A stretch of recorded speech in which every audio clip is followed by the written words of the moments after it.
Hello and welcome to another episode of the Pick a Side podcast. My name is Moran and I'm here with River Brown and Jack Barteck. And today we have a special guest on the show. His name is Wilnir Louis. He is the sports director at WSOU 89.5, which is CN Hall's college radio station. And it's a pleasure to have him on the podcast today. So first things first, how's everybody doing today? Wait, you're not going to introduce Jack? Yeah, I did introduce him. You did? I think Yeah. so, Why did I zone out for like 30 seconds just now? Like, my bad. Yeah, I'm good, man. I'm chilling, man. It's a good day, man. Positive days. How you doing? I'd be better if I didn't have to watch the game on Thursday. I don't know why you did that.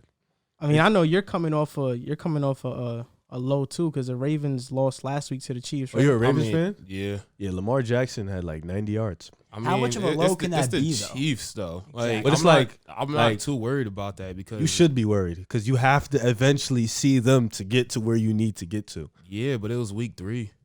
Yeah, that's true. Like I mean, I'm week pretty 15, sure. week 12, it's going to be the same result. You're going to lose to the Chiefs. I mean, it took literally the whole playbook, and for the Ravens to play absolutely horrendous for the Chiefs to beat us by 14. You've never beaten Patrick Mahomes. Yeah, I know. Oh, okay.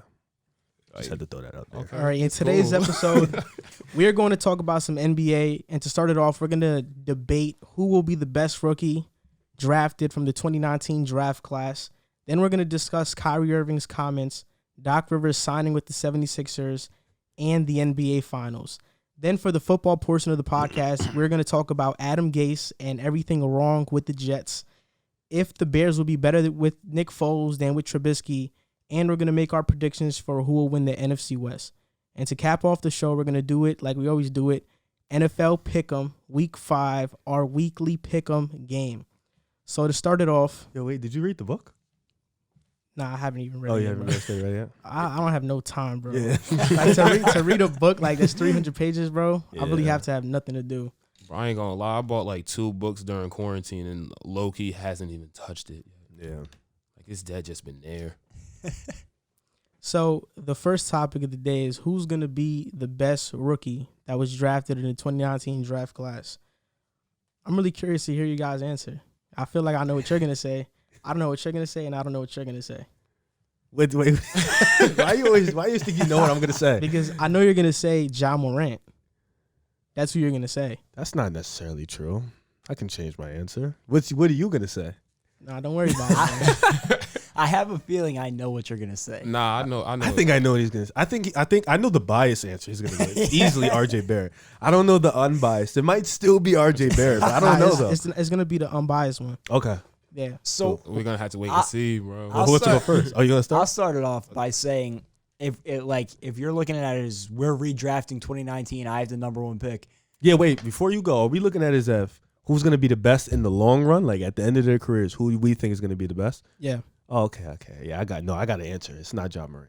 My safe bet is Ja Morant. Like, I think based on what we saw in their rookie year between health, like taking everything, especially health in consideration in the long term, I'm taking Ja just based off what I saw this year. But if I'm going for like a boom or bust pick, it's got to be Zion. I mean, in the time he was out there, he was one of the most electric players in basketball, rookie or not.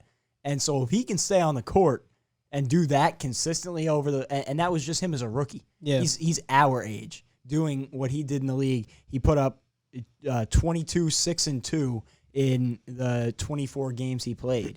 He didn't even play 30 minutes a Yeah. game either. As a rookie. That's an alarming thing though. 22 games as a rookie. Yeah. So That's Brandon Roy vibes. if you can get that out of him and he can, the most important thing, and I cannot stress this enough, is stay healthy because every stop of the way now, there's been issues. Yep. Then he's got to be the guy. But taking health into account, I think the safe pick is Ja Morant. My sleeper, Tyler Hero. Of course. You going? I was gonna say. I mean, first and foremost, I really don't feel like Zion's gonna span out in the long run. And I'm saying that because I really feel as if health is going to be a huge issue for him with his size and with how much he weighs. I feel like he's really not going to take care of his body as well as he should. Because with somebody that height and that weight, you look at LeBron, and LeBron literally takes care of his body. Like, he probably spends like, I think like $15-16 million. Now they say $1 million a year. $1 million? Yeah. still crazy. He said just $1 million. I was like, yeah. Well, for LeBron, like just $1 million is light for him. So, I mean, like, you look at that, and he's just, I don't know if Zion has, the resources around him to really take care of his body the way that LeBron does. Because LeBron was able to have money from pretty much in high school and up into the league. So I don't know if Zion's really going to span out. Ja Moran as well, I feel like his play style, it is good. It is good. I love the way that Ja Moran plays, but I also don't know if that's going to span out in the long run too. And also, rookie of the years, they don't really span out in the long run because you could look at other players in other drafts. I mean, 2016, Malcolm Brogdon. What is he doing now? He's solid. Wait a minute. But I'm saying though, if you look at that class, though, that was a weak class. it was just like a weak Malcolm Brogdon though over like Bi who was in that draft, Simmons, which he was hurt. That good. But I'm saying though, if we're talking about long run, okay, I'm not. Any information about that. Hello. That's my Google home. That's funny. I'm just saying though, out of everybody in that 2016 class, are you going to take Malcolm Brogdon for the long run when you have like Karis LeVert, when you have Pascal Siakam, when you have Jamal Murray? No, of course not. Malcolm Brogdon is better than Karis LeVert right now. Let's just cut and dry. We're not even going to get into that. No, he definitely is. I'm not dismissing your point. I'm just saying. And then if you look at if you go farther back in 202019 when Tyreek Evans, wait a minute. 2009, bro. You said 2019. No, I'm just saying in general. I'm saying like Tyreek look at the Evans. history. Like the rookie of the year doesn't really span out as much. So who's your guy? I'm gonna go either Kobe White or Tyler Hero. To be honest with you. Oh my God. That's a Tyler hot take. So Hero. now when I say what I have to say, it's not going to be as bad as I was that. going to say Cameron Reddish. I do like Kobe White though, and he showed some great signs late in the The only season. way you said Kobe White is if you're a Bulls fan. That's crazy. Yeah, I know. But I mean, honestly though, like I think the organization, if the Bulls actually work out to be a good organization with the new head coach that they got in, I think it would be able to benefit Kobe White in the long run. And I think that Tyler Hero, with the lights the brightest right now in the NBA Finals and even in the NBA playoffs, he's shown that he could be a good player. I don't know if he's going to be that guy on any team, but he could be somebody that's serviceable for the long run. That's why those are my two picks. And I'll just bounce off what you just said. My pick is Tyler Hero. Okay. And I don't It's think such a flip flop. Oh my God. my pick is Tyler Hero, and I say Tyler Hero because just what he's doing in the finals. He's averaging 16 in the finals, but he's averaged 16 the entire playoffs, shooting 36% from three, 44% from the field. He's 20 years old, and he's doing this in the finals. And I think in the NBA, what matters more than anything is winning and being memorable. I think Tyler Hero has the ability to be memorable because he's going to be on a team that's going to win. I see Tyler Hero ceiling being a Devin Booker-like player, and if it's not a Devin Booker-like player, I see his floor being to the Heat what Ginobili was to the Spurs. I was going to give you that as a ceiling, honestly. Coming off the bench and just lighting it up. Really high floor. Yeah, but I think right That now should have been a ceiling, honestly. his rookie year averaging 16, I think he's shown that's probably he can do that pretty easily. I love the Devin Booker comparison though, because that was the exact thought that was in my head. It's just Tyler Hero has been blessed with being put in a perfect system to flourish. I mean, you can't be put in a better situation where not only is he surrounded by really solid players and a great coach and a great organization, but they're also kind of relying on him to score the basketball. So it's a perfect balance for him. Yeah. And that's something that other guys like Zion and Ja and RJ Barrett, even Kobe White too, have not had the luxury of. When you look at the Miami Heat, not only do they have the perfect system to complement Tyler Hero, but they're a team that's going to be good for years to come because they're probably going to get a max superstar free agent in 2021. You still have Jimmy there, and their young players are good too. Kendrick Nunn, Duncan Robinson, Bam, Tyler. Like, this is going to be their core moving forward. After Jimmy is gone and they're probably free agent, like if they get Giannis, they're going to be competitive. I don't think they all can stay. Yeah, it would be risky. I don't know their cap situation, Well, but if they bring Duncan back Bam, and Kendrick and Bam contracts are up. The summer coming up. The same year that they're about to go get a max. I think they're probably going to keep Bam. They're probably going to get a max. I don't think they'll have enough to bring. I think they'll probably let none go. I think so too. They can go over luxury tax to sign the players. True.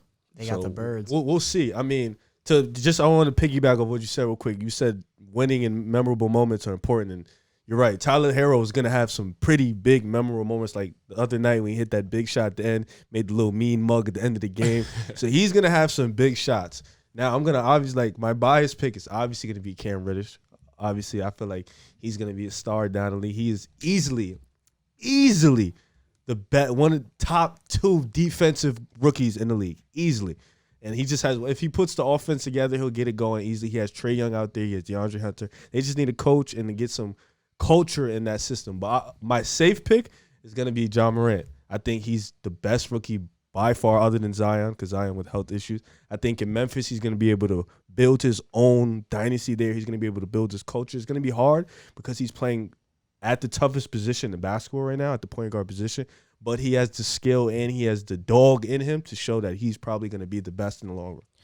I think memorable moments matter, and the reason why I wouldn't pick Zion or Zion because, he's a health concern, but with Zion, who's really picturing their teams making the playoffs continuously year in and year out?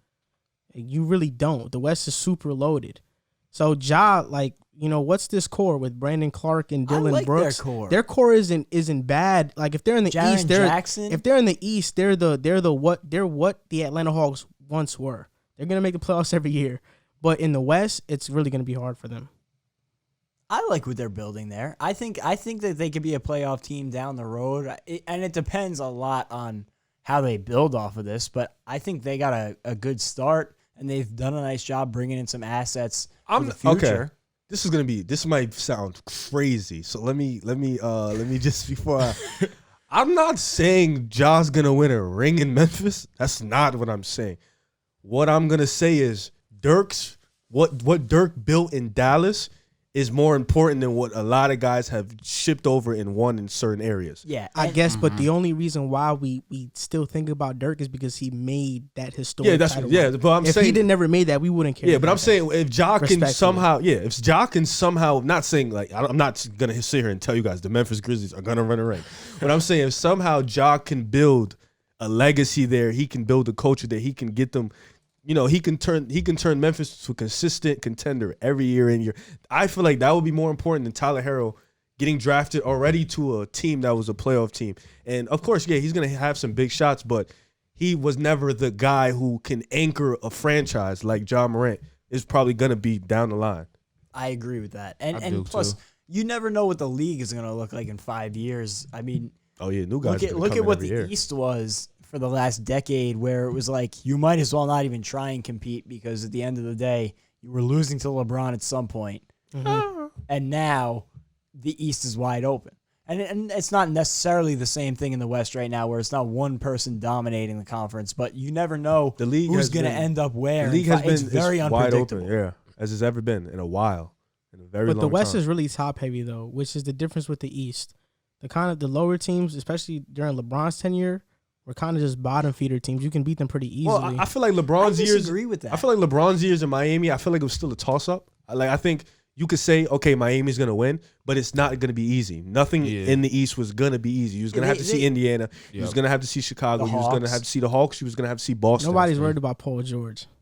They went to 7. Wait. You're disrespectful. They went to 7 and they went to 6. Now you're just being completely disrespectful. Game 7, didn't he shoot 2 for 13 or something like that? Doesn't matter. They went 7. He was still a great. And he was disrespectful. Young, what's wrong with you? He was young. He was doing so good. LeBron had to tell D-Wade he's not guarding him anymore. LeBron had to take the challenge. That's how good he was playing. Stop disrespecting Paul George. That was a good team overall. Yeah, that was when Roy Hibbert was still all-star. good. David West was all-star. This man had 1 rebound. Danny Granger was still... He puts up the same amount of rebounds as Porzingis. 7-3 guys don't get many rebounds. Nah, but Hibbert had a 0 rebound game though. I think Embiid had a 0-point game. At the end of the, in the playoffs. Okay, Ben Simmons had a 0-point game in the playoffs. I mean, no. We're not talking about that though. We're talking about the Pacers. But it happens though. It happens. Exactly. You get a couple off games here and Kyle there. Lowry scored like 4 points one time. Yeah, But he's last so year in the first he makes game against impact the in so many Magic. different ways. He takes charges. Roy Hibbert makes he's a leader. Roy Hibbert's impact is really on the defensive end. Yeah, he's he doesn't gritty. really need to score. Where is he now? Not in. Oh the yeah, league. he's done. Well, he fell off a cliff. Well, the but- league changed. So. Let He me- didn't change with it. Yeah, that's true. He's There you 2-3. Let me pose the question in a different way to bring the conversation full circle. If you had to draft number one, Would you take not, Tyler Hero? Yeah, I'm not taking Tyler Hero number one I wouldn't take him at 4. over John Morant or Zion. Like to me, You're not taking if- Tyler Hero 4? If I'm building I don't think if it I goes would take it. Zion or Ja, and then everything else is a toss up. If I'm building a franchise, everything else is a toss up. Yeah, Because I we've seen agree. Tyler Hero in a situation where he was blessed. We haven't seen him in an RJ Barrett situation. We haven't seen him in a John. We probably never will in a John Morant situation, or even a Zion situation. But I think because he can shoot, it gives him an edge. But on a But I team don't- where the ball is constantly moving, he's constantly moving. And if he plays on the Knicks, what do you like? And He'll it- defense space the are just floor, gonna- though. He'll be the only spacer though. On the Heat, it's him, Robinson. Then you got Goran Dragic, Kendrick Nunn. Like Bam can step out and shoot it. so they have players. The Knicks, no offense, but you guys had Julius Randle, Mitchell No, Robinson. we were the last Yeah, team so in like terms he of would have to spacing. get Yeah. his own shot. He can do it. That's why he can do it, but he doesn't do it at an elite level yet. And that hurt RJ too. But if you look at it, like this was a really good draft class. Like I think this has potential to be a historically good draft class. Looking 1 to 13, like I don't think there was a single miss in any of those picks. Although you might switch the order a little bit. Like I think 1 through 13, every one of those picks is going to be like an all-star level player. Can be. Don't say will. Can be. Yeah, I mean, I think Cam Reddish is going to be the best. That's just me. we'll see about that. Let's see if he can help out Trey Young win more than 20 games. I mean, we First. all right. Well, all they right. got Clint Capella now too. To be fair, DeAndre Hunter was better than him. What? This past season, yes, he was. Yeah. Okay, So you're like saying what? that. You're saying that, and I would agree with you for the better part of before the All-Star break. When the All-Star, DeAndre was more consistent, but after the All-Star break, when Cam Reddish got it going, it was clear who was the better player at the end. It was Cam Reddish. I mean, defensively, DeAndre Hunter was pretty bad. Cam Reddish was by far the best defensive player on his team. That's not good. He's a rookie. That just goes to show how bad the Hawks are. Yeah, but I like DeAndre, the- I like DeAndre the- Hunter got drafted to be a defender, and he wasn't the best. Cam Reddish got drafted to be an offensive player. He wasn't a good offensive player. He got better than a stretch. I guess it was like a yin and yang because they both did what they thought. I think they both averaged. They did averaged what the they same. They weren't averaged supposed to be around the doing. same amount of points. DeAndre Hunter averaged 12 on Cam averaged 10. 41% and 35, and Cam averaged 10.5 on 38 and 33. We'll see. I mean, Comparable numbers. Yeah. rookies. You know What you gonna do? Yeah, what you gonna do, right? I Rookies. love They're this just getting draft class, adjusted. though. I love this draft. I think class. this draft class has a lot of potential. Yeah. So the next topic is, what are your thoughts on both of Kyrie Irving's comments? And the first comment we're gonna go over is the Are you gonna play comment. Yeah, is the comment about the coach. So this is what Kyrie Irving said about having a coach in Brooklyn now. We don't need somebody to come in and put their coaching philosophy on everything that we're doing and change up the wheel and, yo, you guys need to start doing this. And we start running on the first day of practice. It's just like, no, I don't really see us having a head coach. You know what I mean? Like, KD could be a head coach. I could be a head coach. Jacques Vaughn could do it one day. It can be. It's a collaborative effort, I think. Oh, on so our he part. joined in on the comments. Oh, this idiot. It was on I think KD's podcast or And something like Kyrie that. Irving also said that he wants somebody to come in and coach and treat him like a human being. Somebody who understands that Kyrie is first and foremost about his community and about his people, and basketball is just something he loves to do and wants to do at a high level, but it's mostly Yo, like what's his wrong with second. him? It's his like second Yeah, thing. yeah, like Bro, it's the jersey in him. He's getting paid No. $40 million. This basketball should be all you're thinking about. If I'm paying you $40 million, you should come to work. You come to work, do your job, you leave. Then you worry about all that extra stuff. But listen, at the end of the day, like No, hold on. it does Jack. not take away from his play. Though. No, Jack. Answer Oh. this question, Jack. Let me. You go to the Nets. You and Kevin Durant. You get a new, fresh coach. And your next topic, your next comment is, we don't need a head coach. Okay, no. On And Steve that, Nash- actually, it's supposed to be Jack. My fault. I was gonna No, say you can my ask. You can answer too. Steve Nash is a nice guy. We know he's not going to respond in a negative way. He's not going to really say anything about it. But how does that make the coach look now? Okay, I'm walking into a situation where these guys wanted me, but they don't want me to coach them. I want to hear what you have to say about this, but the one thing I will say is I feel like it happens a lot. I think that he had a reasonable idea in his head. He just didn't express it very well. Like the wording was not right, but the thought of it is Steve Nash is coming in as a rookie head coach. So like it's not going to be just Steve Nash. It's going to be a collaborative effort running that team. Like it's going to help Steve Nash a lot having Jacques Vaughn, who has coaching experience. It's going to help Steve Nash a lot having KD and Kyrie, two guys who have played in those situations recently. He just left Brad Stevens.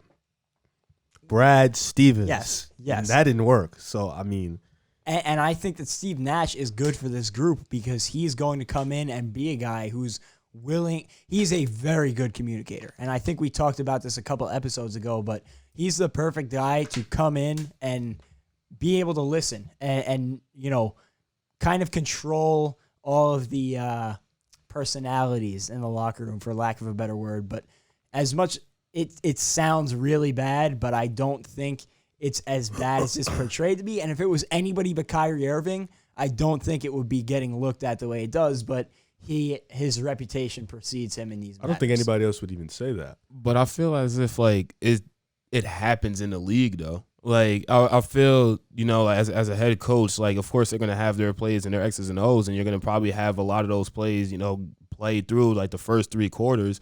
But when it comes down to like the fourth quarter and when it comes down to crunch time, you know, the players really know like what their shot is, what they, you know, what they're best at and stuff like that. So, you know, I agree with Jack. I feel as if Kyrie just said it wrong, but knowing Kyrie, like we don't know what Kyrie is like, what he means and stuff like that. But I feel like what he said was accurate for lack of better terms, but he just came off of it wrong. But when you have 2 superstars like Kyrie Irving, like Kevin Durant, who could get their own shot almost anywhere on, you know, the better half of the court, when it comes down to crunch time, you're not really going to look at Steve Nash and look at the coaching staff like, oh yeah, what are we gonna do now?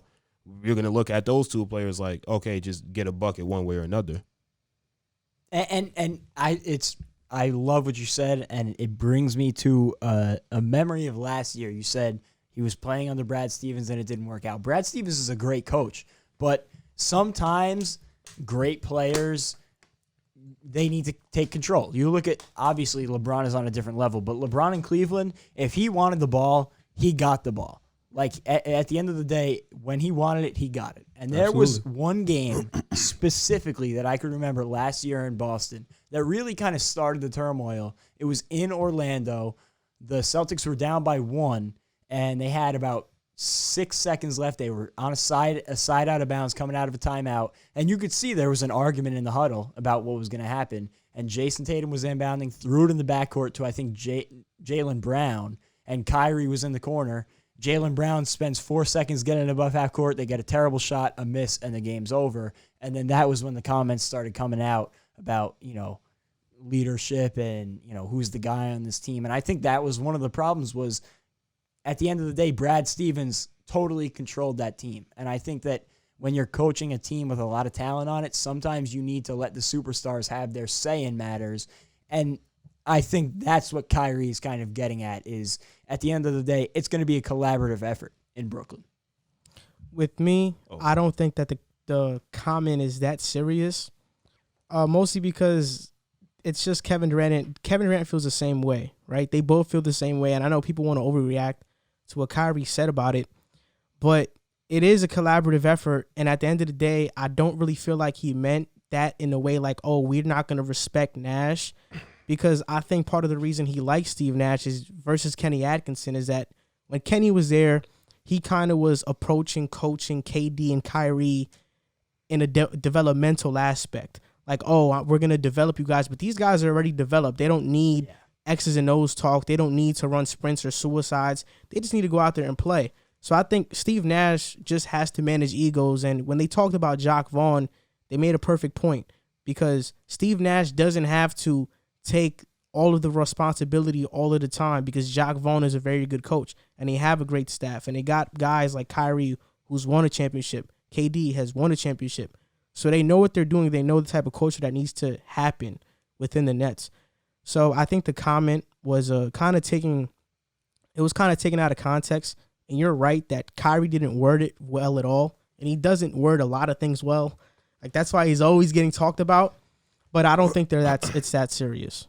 I want to have two questions. Well, not questions. I disagree with you, though. I think when you said that these two players don't need development, I think that's wrong because I feel like every player needs development. No player in the NBA is perfect. Like, for example, when Kevin Durant left OKC and went to Golden State, he improved tremendously on the defensive end, and he improved as a playmaker. We thought Kevin Durant at OKC was damn near the perfect player. We thought he has it all. He can do everything. When he went to Golden State, he got better and he improved with a great coach in Steve Kerr. He improved his game. He's got better.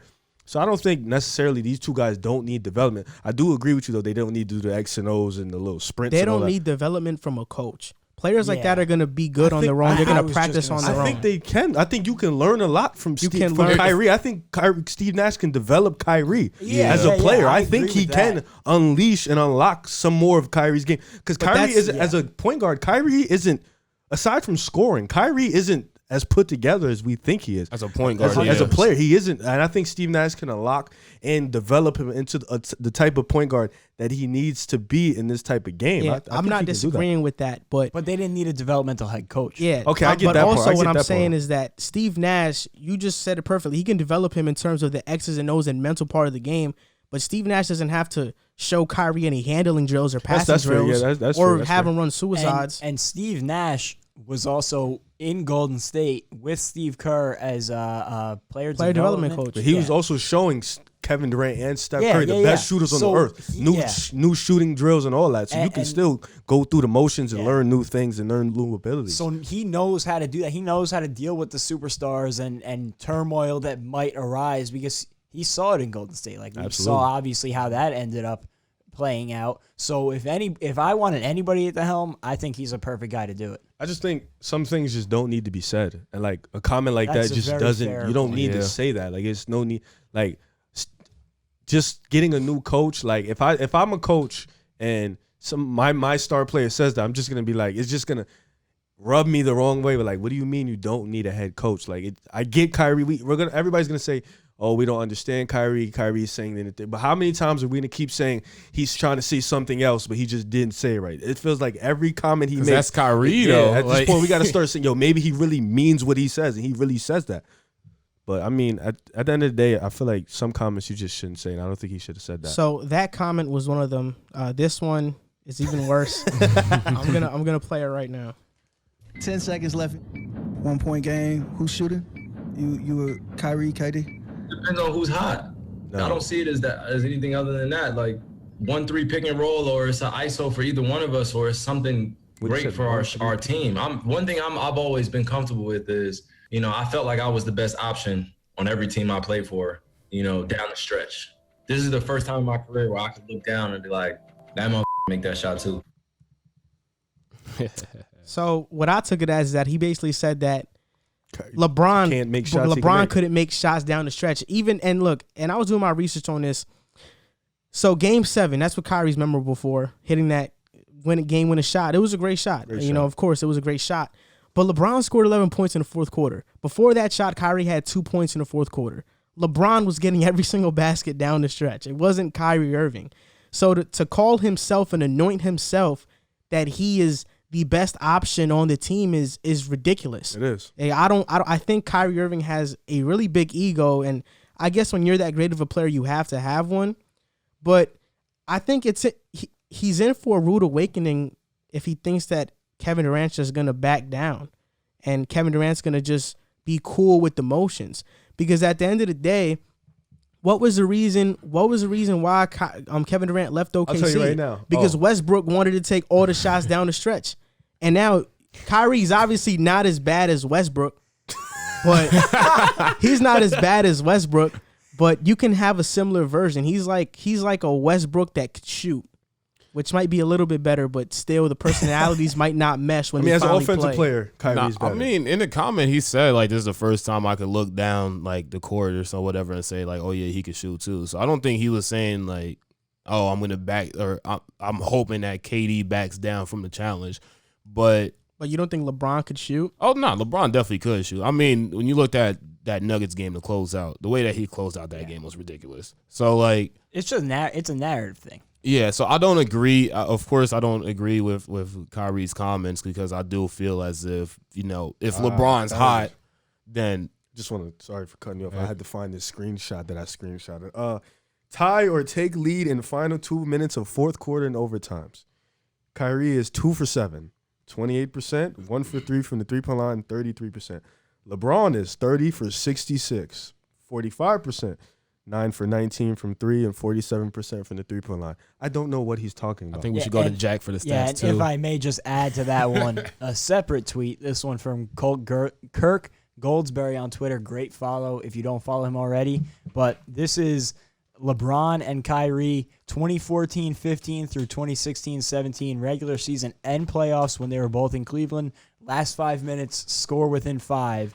Kyrie was 77 of 210, 36%, and 26% from 3. And LeBron was 128 of 305, 42% from the field, and 37% from 3. Can you send me that on Twitter, please, when you see that? Yeah.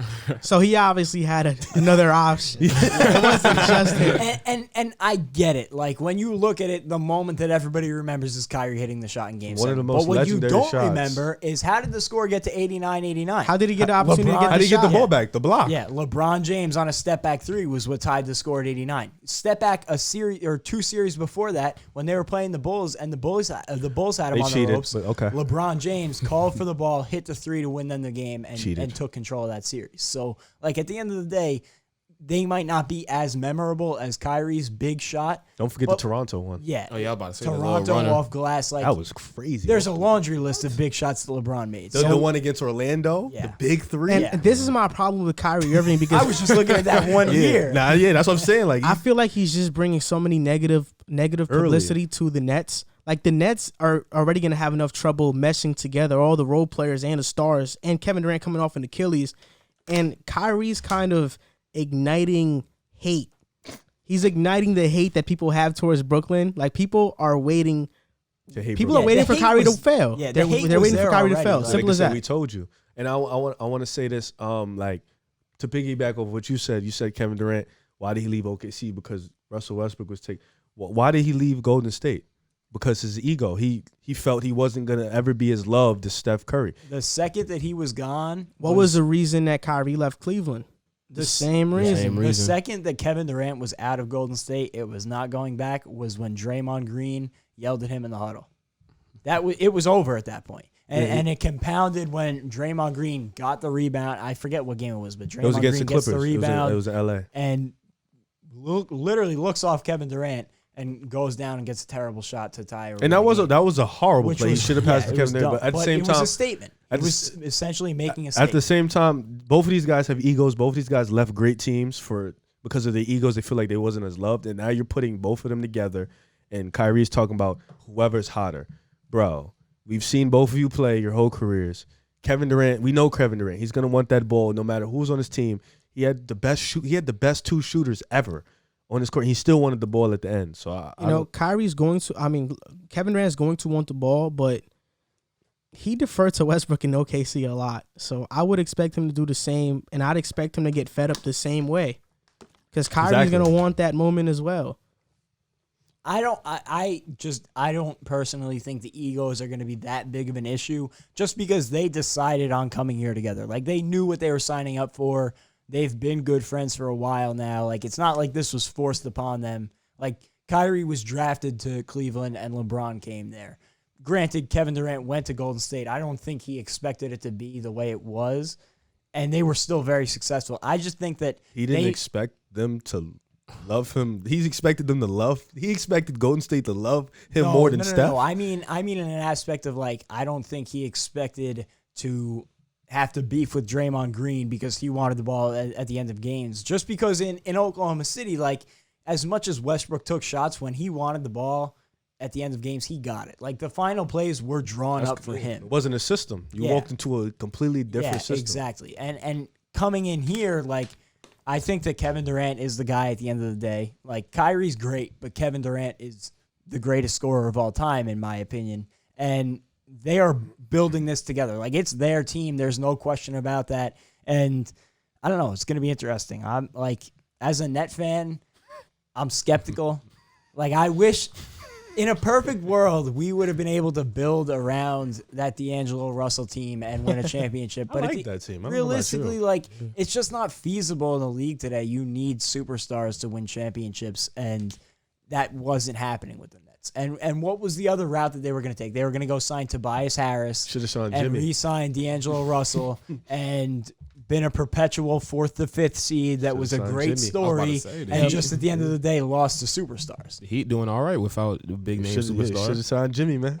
You know, the East has another superstar coming to town. Who? They have Mr. Doc Rivers. I was like, So who? Doc Rivers got signed by Philly. The report came out that he was watching the finals with, I guess, like the ownership or manager. he was. And then right after they saw him watch the finals, they're like, we got to sign this guy. But okay, Doc Rivers is going to Philly. Do you guys think this makes a difference for the 76ers? I do. And not a big difference, like, oh my God, they're going to the chip. But I think he's a big upgrade to Brett Brown. And I spoke to Sixers fans. Communicator as well. Every Sixers fan I spoke to hated Brett Brown. So I agree. And I want to say this: people are going to blame Doc Rivers. Yes, he is one of the reasons why they blew a 3-1 lead. But a 3-1 lead blown, I really feel like should go on to the players more than the coach. Because at the end of the day, yes, the coach can do whatever he needs to do to put you in a position to win. But you're out there playing, and if you blow 3 straight games, I feel like the players deserve most of the blame. I do think Doc Rivers is gonna. The way he talked about Ben Simmons and Embiid, he was pretty much praising them, how they were this great duo. They were like Magic and Kareem. So the way he's talking, it's like he's probably going to rock this out for one more year. So I do think Doc Rivers can benefit them in the way where they can make a run in the playoffs, but I don't see it being better than a 5th, 4th seed and maybe a second round, maybe an ECF, depending on who they play. I think this was the perfect fit for the 76ers because you have Doc Rivers coming in who's an underachiever, and the Sixers, they're underachievers. They never meet expectations. So I feel like this is a perfect match. Look, I don't think coaching is the problem. I know Philly hated Brett Brown as a coach, but look, I think that coaching really wasn't the problem in Philly. I think the problem in Philly was management. Elton Brand never gave Embiid and Simmons a consistent starting 5. Should've You look kept Jimmy. at every single year, their starting 5 changed. Last year it was Jimmy and JJ, right? Jimmy didn't want to come back though. Okay. He said if you get rid of Brett Brown, he said in the JJ Redick podcast, he said if they would have got rid of Brett Brown, I would have stayed. He said, but Brett Brown wasn't going to go. That's crazy. Jimmy and JJ were starting last year, and then this year you have Josh Richardson and who else? Al Horford, at a point, and then Shake Milton. So you never had a consistent starting 5. Shake. Even a year before, they had Covington and Saric. I remember that team. Right? Like, they've never had a consistent starting 5 for Brett Brown to kind of figure out all these players. And I'm not saying Brett Brown's a great coach because I think he's one of the worst ones in the league. Especially out of the playoff teams, he was the worst coach out of every team. And you look at those playoffs. guys you keep naming, none of them mesh.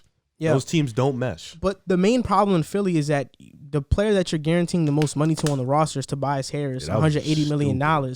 And you still don't know if Simmons and Embiid can fit. So realistically, like, I think this is a lateral move. I don't think it makes them any better. Maybe people have more expectations for them and then they don't meet them again. You know, same thing with what happened this past year, but I think this is a recipe for disaster, and I wouldn't rule it out if Embiid and Simmons are gone in a couple years and maybe less than 2. I feel like one or the other would be away. They're not I don't think. both leaving. Yeah, I was gonna say I think it has to be one or the other. I think the 76ers like they need an organizational change. Brand has to go. I think Doc Rivers. I think it's a lot of remove too because Doc Rivers just hasn't done anything recently. And I mean, with the 3-1 lead, I'm not gonna put the blame so much on Doc Rivers because you gotta just look at it. I mean, if they were playing at LA, I think it probably would have made a difference in that series versus having to play in a bubble. But I don't think that Doc Rivers is going to do anything dramatic to make the 76ers that much of a great team. I still think possibly like second round of the playoffs, but I think it's just the 76ers as an organization needs to find some change, not even just the head coach. I think it's really all about matchups because if you like, all right, I'm going to go hypothetically speaking, this year, If Ben Simmons was healthy, I realistically think if they would have probably played Indiana, they would have went to the second round. But the fact that they played Boston, who was a better team, I never believed that Philly was going to beat Boston. When they've seen them, especially no Ben Simmons, I was like, it's over. I thought if they were healthy, they could have made it. Series, Yeah, they could have made it 6. But I don't think they'd have won. I think the only realistic team they could have beat was if they would have seen Indiana, they would have probably beat them. Any other team, I feel like they had their number. Toronto had their number. Miami had their number. Milwaukee, we know they had their number. So that team, I don't know. I just think when you look at it, like, although Brett Brown was an issue there and a big issue, so this is great for them that they got him off the books. I think that a bigger problem is the construction of the team. Like, I feel like they were just throwing stuff at the wall and seeing what sticks, which, plays into your point that they haven't had a consistent starting 5. They brought back the wrong guy in Tobias Harris for way too much money, because I like Tobias Harris, but he does not deserve that much money, and now they're handcuffed with the money. And bringing in Al Horford, like, that was horrible. Not a smart move. But I do think one thing that can help them is a guy that we talked about earlier this week, Buddy Hield, who has essentially ghosted the Kings, and a lot of signs had pointed towards him being traded to Philadelphia. Buddy I think Hield that would would be a be a great great option. move for them. No, he's a shooter. And He they would be a need a great shooter, third option. because Dog. you look at their 3-point shooting, and the only guys who shot over 40% from 3 are Shake? Furkan Korkmaz, who he's a good fit there. Shake Milton? Alec Burks, who realistically is not going to play real minutes for you. Shake Milton knew it. did Yes, shoot there over you go. 40% I knew from it. 3. And Trey Burke, who should not really be playing He was big minutes doing for a his thing in the playoff team. bubble, though. I just Trey Burker's pretty good. He was. but they need a real, like, a real starting shooting guard Yeah. who can shoot the ball. So then who would go if they get Buddy? You think Josh Richardson? But it has to be Josh Richardson. Yeah. With Tobias? Nobody wants to trade for Tobias. Yeah, I mean, That was you such a could get bad Tobias. move. I off feel the like they books, that really would be should have great. kept Jimmy. They was they one probably have shot to away. trade Josh and Horford. Those are the two Yeah. guys Or that they just have to try Horford. to trade. Because And- I think Buddy Hield's contract and Horford's are the same thing. So if you can get Horford out of there, Like, giving about both. If you could surround Ben Simmons with shooters, I think it would be a very good team. But the problem is they haven't done that. Like, they have not surrounded him with guys who can spot up shoot. kept Like, JJ too. even Jimmy Butler wasn't a spot up shooter. Like, that team was not full of That spot up team was shooters. one shot away from going to the ECF, though. Yeah, yeah. They probably would have made the finals if they did that I agree with you there. and beat the Golden State Warriors that they were And injured. think about Hell how no. much different things Hell would be right no. now. Hell no. Hell no. With the injuries? No. Toronto was no. Philly was not beating the Warriors. No. Toronto was way better than Philly. No. Without KD. How are they way better, but they lost in 7 in one of the luckiest shots in NBA history that Kawhi hit? We all know the Clippers are better than Denver. They just lost in 7. But I don't think the Toronto Raptors were way better than Philly last year. Okay, though. that's fair to say. I mean, it was neck and neck. Toronto. series. I'm just saying, if the Warriors would have played Philly, they don't have to worry about a Kawhi. They don't have to worry about Who's Fred guarding Van- Embiid though? Yeah, that's true. Jimmy Butler on who? Who's Klay he Thompson was injured. Jimmy Butler on Curry. I think that's a good Yeah. matchup. And then you still have Ben Simmons. He can't score.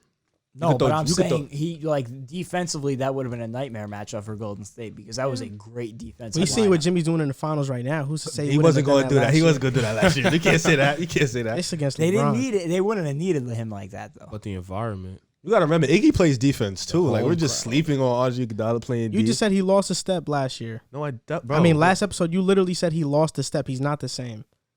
You probably said did. that. He's not. Yeah, He's probably not did. the same. He was playing good D on Kawhi. But I do agree with your point. I don't see Ben Simmons and Joel Embiid in Philadelphia for the long haul. And I've been saying this for like 2 years now. These guys cannot coexist together because at the end of the day, you have a big man who wants to play like a guard and a guard who wants to play like a big man. It's not going to work. Yep. So now we're going to talk about the NBA Finals. So the original question was, who do you think is going to win Finals MVP? I mean, does everybody here still have the Lakers winning the series? Yeah. Yeah. Everybody Yeah. still has them winning, right? Yeah. So who do you guys think is going to win Finals MVP between Anthony Davis and LeBron? I was gonna say AD before the 15-point game, Yes. but now it's looking like AD's gonna have to have like another like a 30-40 ball on back-to-back games, a double-double, because that 15-point game, and he got in foul trouble early, so it kind of threw away his rhythm and all that. But that game kind of like put him down because LeBron was also having 2 great games. So and he had the last game he didn't play bad. He just played better than AD. Yeah. So like now you got to look at it like, damn. Now AD and the media is biased to LeBron. LeBron's was automatically. It was LeBron's to lose. It was LeBron's to lose. So now AD, you just put yourself in a position to lose it with that 15-point game. So now you're gonna have to go Shaq mode, and you're gonna have 40-point games. And to your point, I think that LeBron has been consistent this whole series. AD had that one flop game, kind of like what Curry had when Durant won the Finals MVP. That is true though. That is true. He was gonna ice. He should have won it, but he didn't because he had a flop game. I mean. But you're right. The media is biased towards LeBron. I mean, they're so biased that they were thinking of taking the MVP away from Giannis, which is a regular season award. The voting is so ridiculous. The voting is narrative driven. People are talking about co-MVPs, but I think there's 11 voters. There's 11 that's not possible. They're idiots. So they're really trying to say it, and it's like 11. There's a legit 11 voters. If there was ever going to be a co-MVP, though, I think this would be the year it would make the most sense. But it would be probably on that team and the other team that would make it co-MVP. You can't have. I wouldn't say you have 2 co-MVPs on the same team. Because if that's the case, you would have to give it to Steph and KD at least once, Shaq and Kobe at least once. You didn't do that, so why on earth would you do it now? It's a very good point. That's a great point. I mean, when you look at the numbers, though, like, just strictly based on the numbers, because I'll get into beyond the numbers, but just on the numbers, LeBron 27.7, 10.7 rebounds, 8.7 assists, 0.7 steals, and a block a game. AD 27 points a game, 9.3 rebounds, 3 steals, a steal, or 3 assists, a steal, and a block. Although he's doing it on better efficiency, LeBron is putting up the better numbers in the series. And then beyond the numbers, LeBron just has a bigger impact on the game. Like, the offense does not run without LeBron James handling the ball. To be fair, watch though, the team, like, when AD went out with foul trouble, the offense did look really, really shaky last. They weren't shooting the ball well. Yeah, they just looked. They were out getting of shots. What I want to say, what I didn't like, and shout out to Jimmy Butler, because Jimmy Butler played incredible last game. He demanded the ball. He was out there grabbing rebounds. He was playing point guard, shooting guard, small forward, which he didn't do in game 2. Yeah, and it killed him. And he decided, listen, I'm going to go out there. I'm going to play my heart out. 43 minutes, he did his thing. In the fourth quarter, what I really didn't like, and I was kind of like, LeBron had an opportunity to stop Jimmy in the fourth quarter. He had an opportunity. And I didn't like how the fact that he kept letting the easy screens get KCP on Jimmy or Markieff Morris on him. I didn't like how he wasn't fighting over the screens, getting over them, because it kind of hurt them in a way, because Jimmy just kept looking for the mismatch. And I don't know, everybody looks at KCP as a big mismatch. And once they switch on him, it's like the easy bucket. Markieff Morris was a bucket. So I want to see next game LeBron fight over the screens, get over the screens, and hopefully get back to guarding Jimmy, because he's the only one that can do it out of their wings. Yeah, and when it comes down to it, I feel like that's what's going to happen, but I just don't it just feels like the series is dead. It feels like it's over. Because the Heat played as well as they could possibly play without Bam and Goran Dragic, and they still had to fight tooth and nail to win the game. With AD throwing up a stinker. Tyler Herro didn't even play that good either until like the fourth. Yeah. I and think, ain't throw up that mean mug. Yeah. I think that the Heat are better I knew it. Bam Adebayo. I knew that was coming. They are better because Kelly Olynyk, he's averaging 15 in this series. And he spaces a floor for the Heat. With Bam, Game 2, he got crushed though. With Bam, he's a good passer, he's a good defender, but he can't space a floor. I feel like this is a take. I get that though. I feel like this is a take very based on the fact that Anthony Davis barely didn't play well, but he didn't play well because he didn't play because he had 3 fouls in the first half, 2 in the first quarter. Like, if Anthony Davis was out there without the foul, Kelly Olynyk and Myers Leonard would have been running for cover out of the bubble. At one point, they had Jay Crowder guarding AD. Yeah, there is nobody on that team that can guard AD. AD is the only person in the series that can guard himself. Like, it just can't happen. And Bam actually gives them a viable option to defend AD on one end and not be a total wash. But if you're going to get killed... I do agree with Joel. On the offensive end, Kelly Olynyk would be the better option because he can space the floor, he can do the pick and pop, he can hit the shot. The reason Jimmy Butler was getting ISOs on KCP is because Bam isn't there. Did you see how open the floor was in the fourth quarter? I felt like whenever Jimmy ISO, there was nobody even like 6 feet near them. That's true. That's a fair point. It But opens up to the be rim fair, more. if AD is in the game, that switch looks a lot different if you go and ask Myers Leonard for a screen or you ask Kelly Olynyk for a screen because now you got AD on you. So the switch looks a lot different. LeBron can still guard Kelly Olynyk or Myers Leonard. So, I mean, Bam can actually play on the offensive end. Like, I'm not giving the ball to Myers Leonard or Kelly Olynyk to get me I a am bucket. at the 3. I am. no, yeah, facts. Yeah. At the 3, Bam. I'm letting him shoot that all day. Well, Bam, luckily for Bam, he's smart. He rolls down with. I mean, Yeah. it's gonna be tricky to see how they're gonna play his rotation because I don't know. Did we hear anything about Bam He's for Game doubtful. 4? Because I heard Goran He's Dragic questionable. is Oh, he probably moved to not questionable? He's playing. questionable. So you have LeBron as right now, LeBron. Finals MVP. You have LeBron too. How about you, Wilnir? Who do you have? I'm gonna have LeBron too, just because again, Game 3 really ruined Anthony Davis.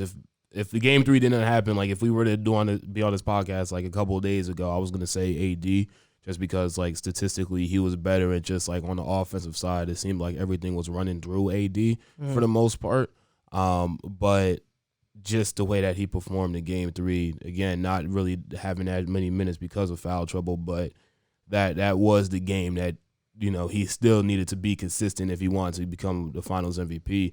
I still think AD has a shot to get it. I don't think it's as far apart between LeBron and AD getting the Finals MVP as you guys are saying. I still think if, you know, AD puts up maybe 30 in Game 4 and 30 in Game 5, I still think that it might be an edge towards AD. But as of right now, 3 games in, I'm going to say LeBron gets the Finals MVP.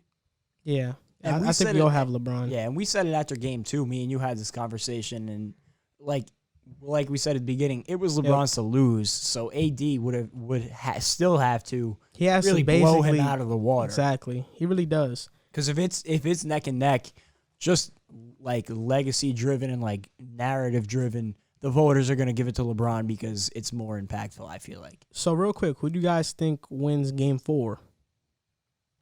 The Lakers. The Lakers. I think Miami takes one more.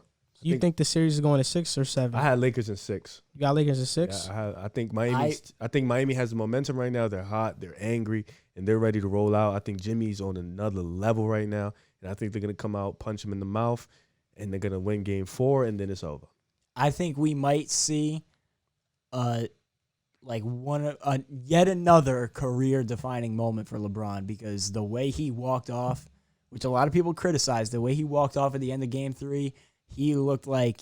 Forget that. The way he let Jimmy Butler outplay him like that. I think that was ridiculous. I think LeBron's going to come in with a big chip on his shoulder, and we see how that has played out in his career. Usually not very well for the people on the other end. If you remember Klay Thompson, I think he got his feelings hurt, and we see how that went for them in the long run.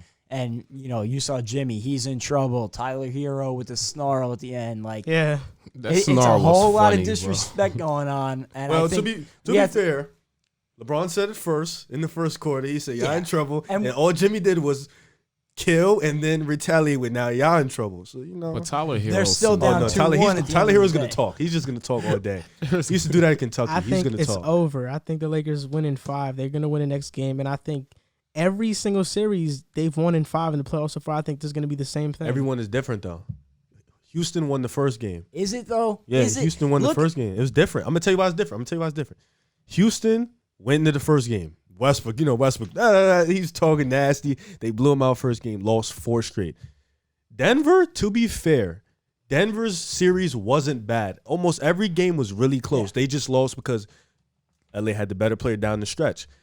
This series, I feel like it's going to be a little different because Jimmy has that chip on his shoulder. He has that takeover badge. You know how when you get in 2K, when you get mad hot. So it's like takeover. He has that takeover badge right now. And in the fourth, he's demanding the ball. He wants the ball at every moment. He's grabbing rebounds. He's going out there making plays for all his players. He's doing everything that he needs to do. It's like he's going out there with the mindset of, like, if we're going to lose, we're going to lose because of me. We're not going to lose because of anybody else. And I feel like right now, Denver didn't really have that dog, that mindset, like a Jimmy-type player. And I feel like with Jimmy right now, and if Bam does play, they get that spark back. They're like, all right, now we got a little healthy. We're ready. We're mobile. We can do this. We just got to play D, and we just got to, make these rotations, and then we can win this Game 4. With all due respect, Jimmy Butler probably is thinking all the things that you have said right now, But no matter how hard he thinks it and tries to speak it into existence, he's not good enough to do it. Oh wow! And simple as I love Jimmy Butler, but He that just was did it. He's not good enough to this one game game. 3 was the greatest game he Watch can this. play. Watch this. They played a perfect game. Watch this. They didn't play a perfect game.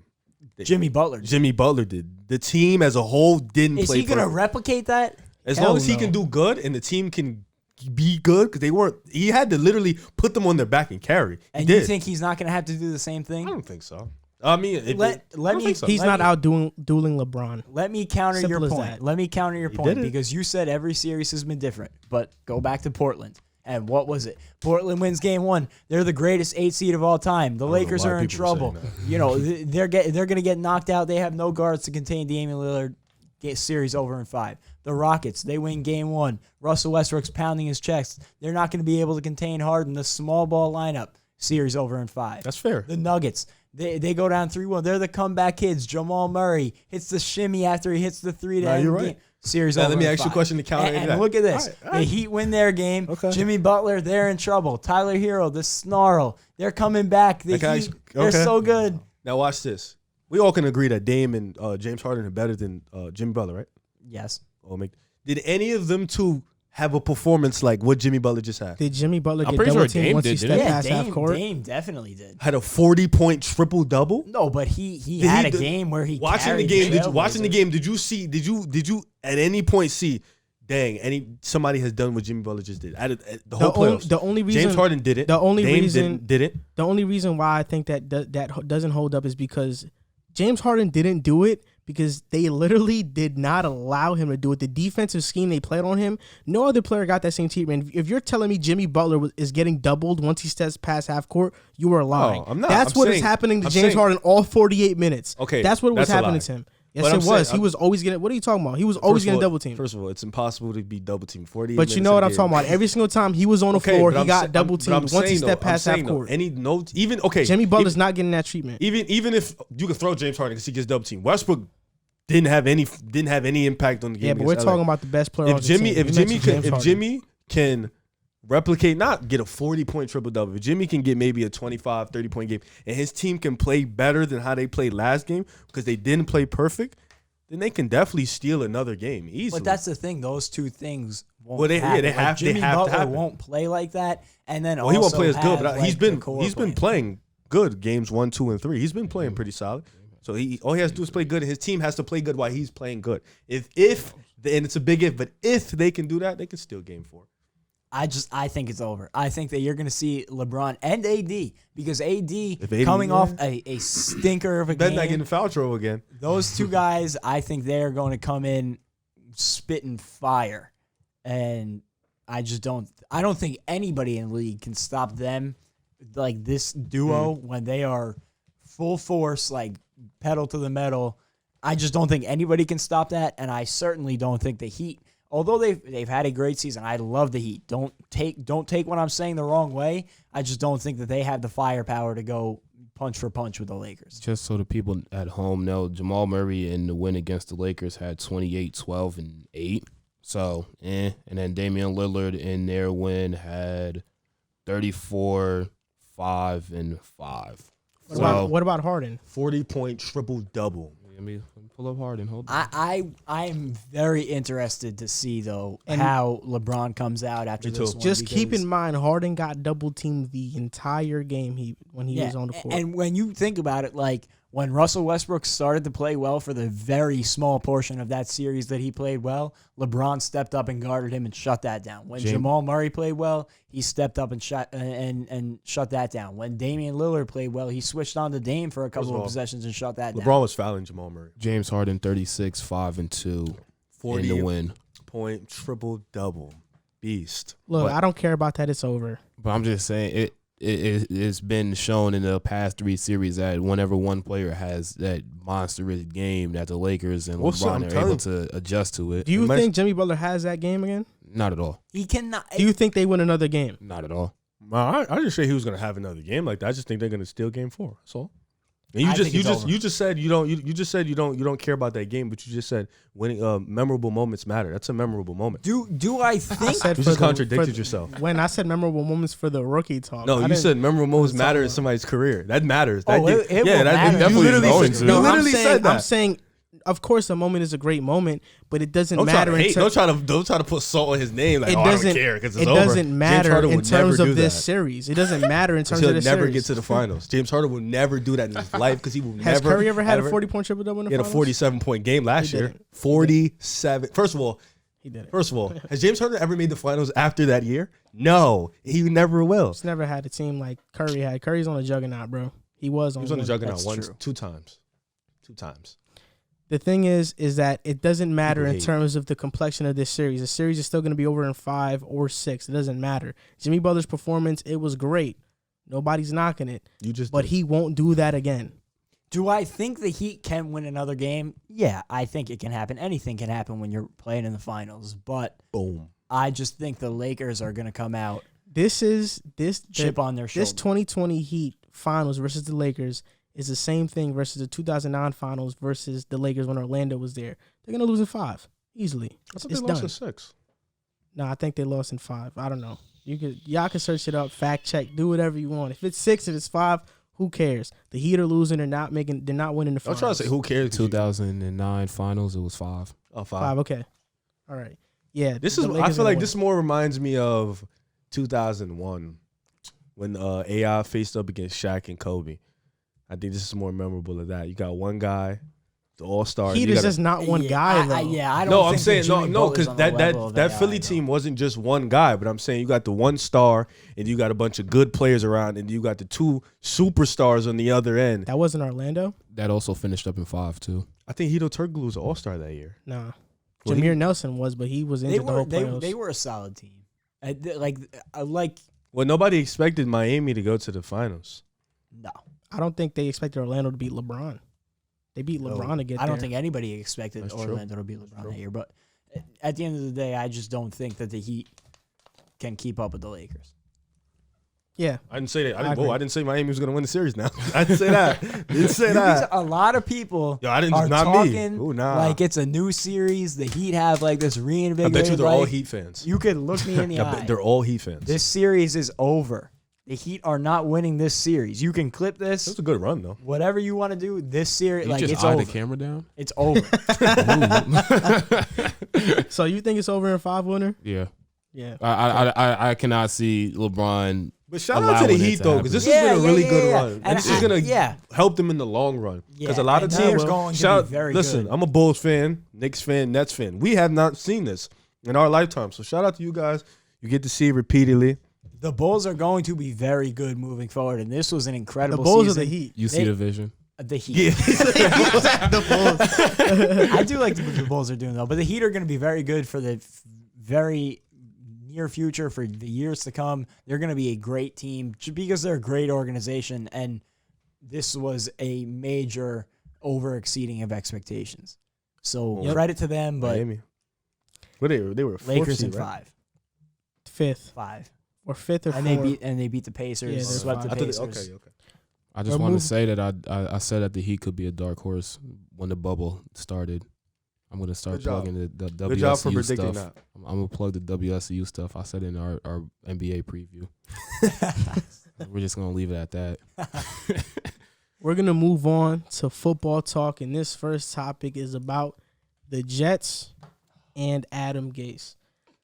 So it's just a question, man. Why hasn't Adam Gase been fired yet? There was a report that came out that said he was going to get fired after if they lost to Denver.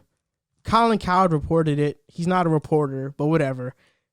There was a rumor out there, and they lost to Denver. They lost to a 13 quarterback, and he's not gone. Like, Jack, you're a Jets fan. What are your thoughts on this? What's wrong with the Jets? Why isn't Adam Gase gone?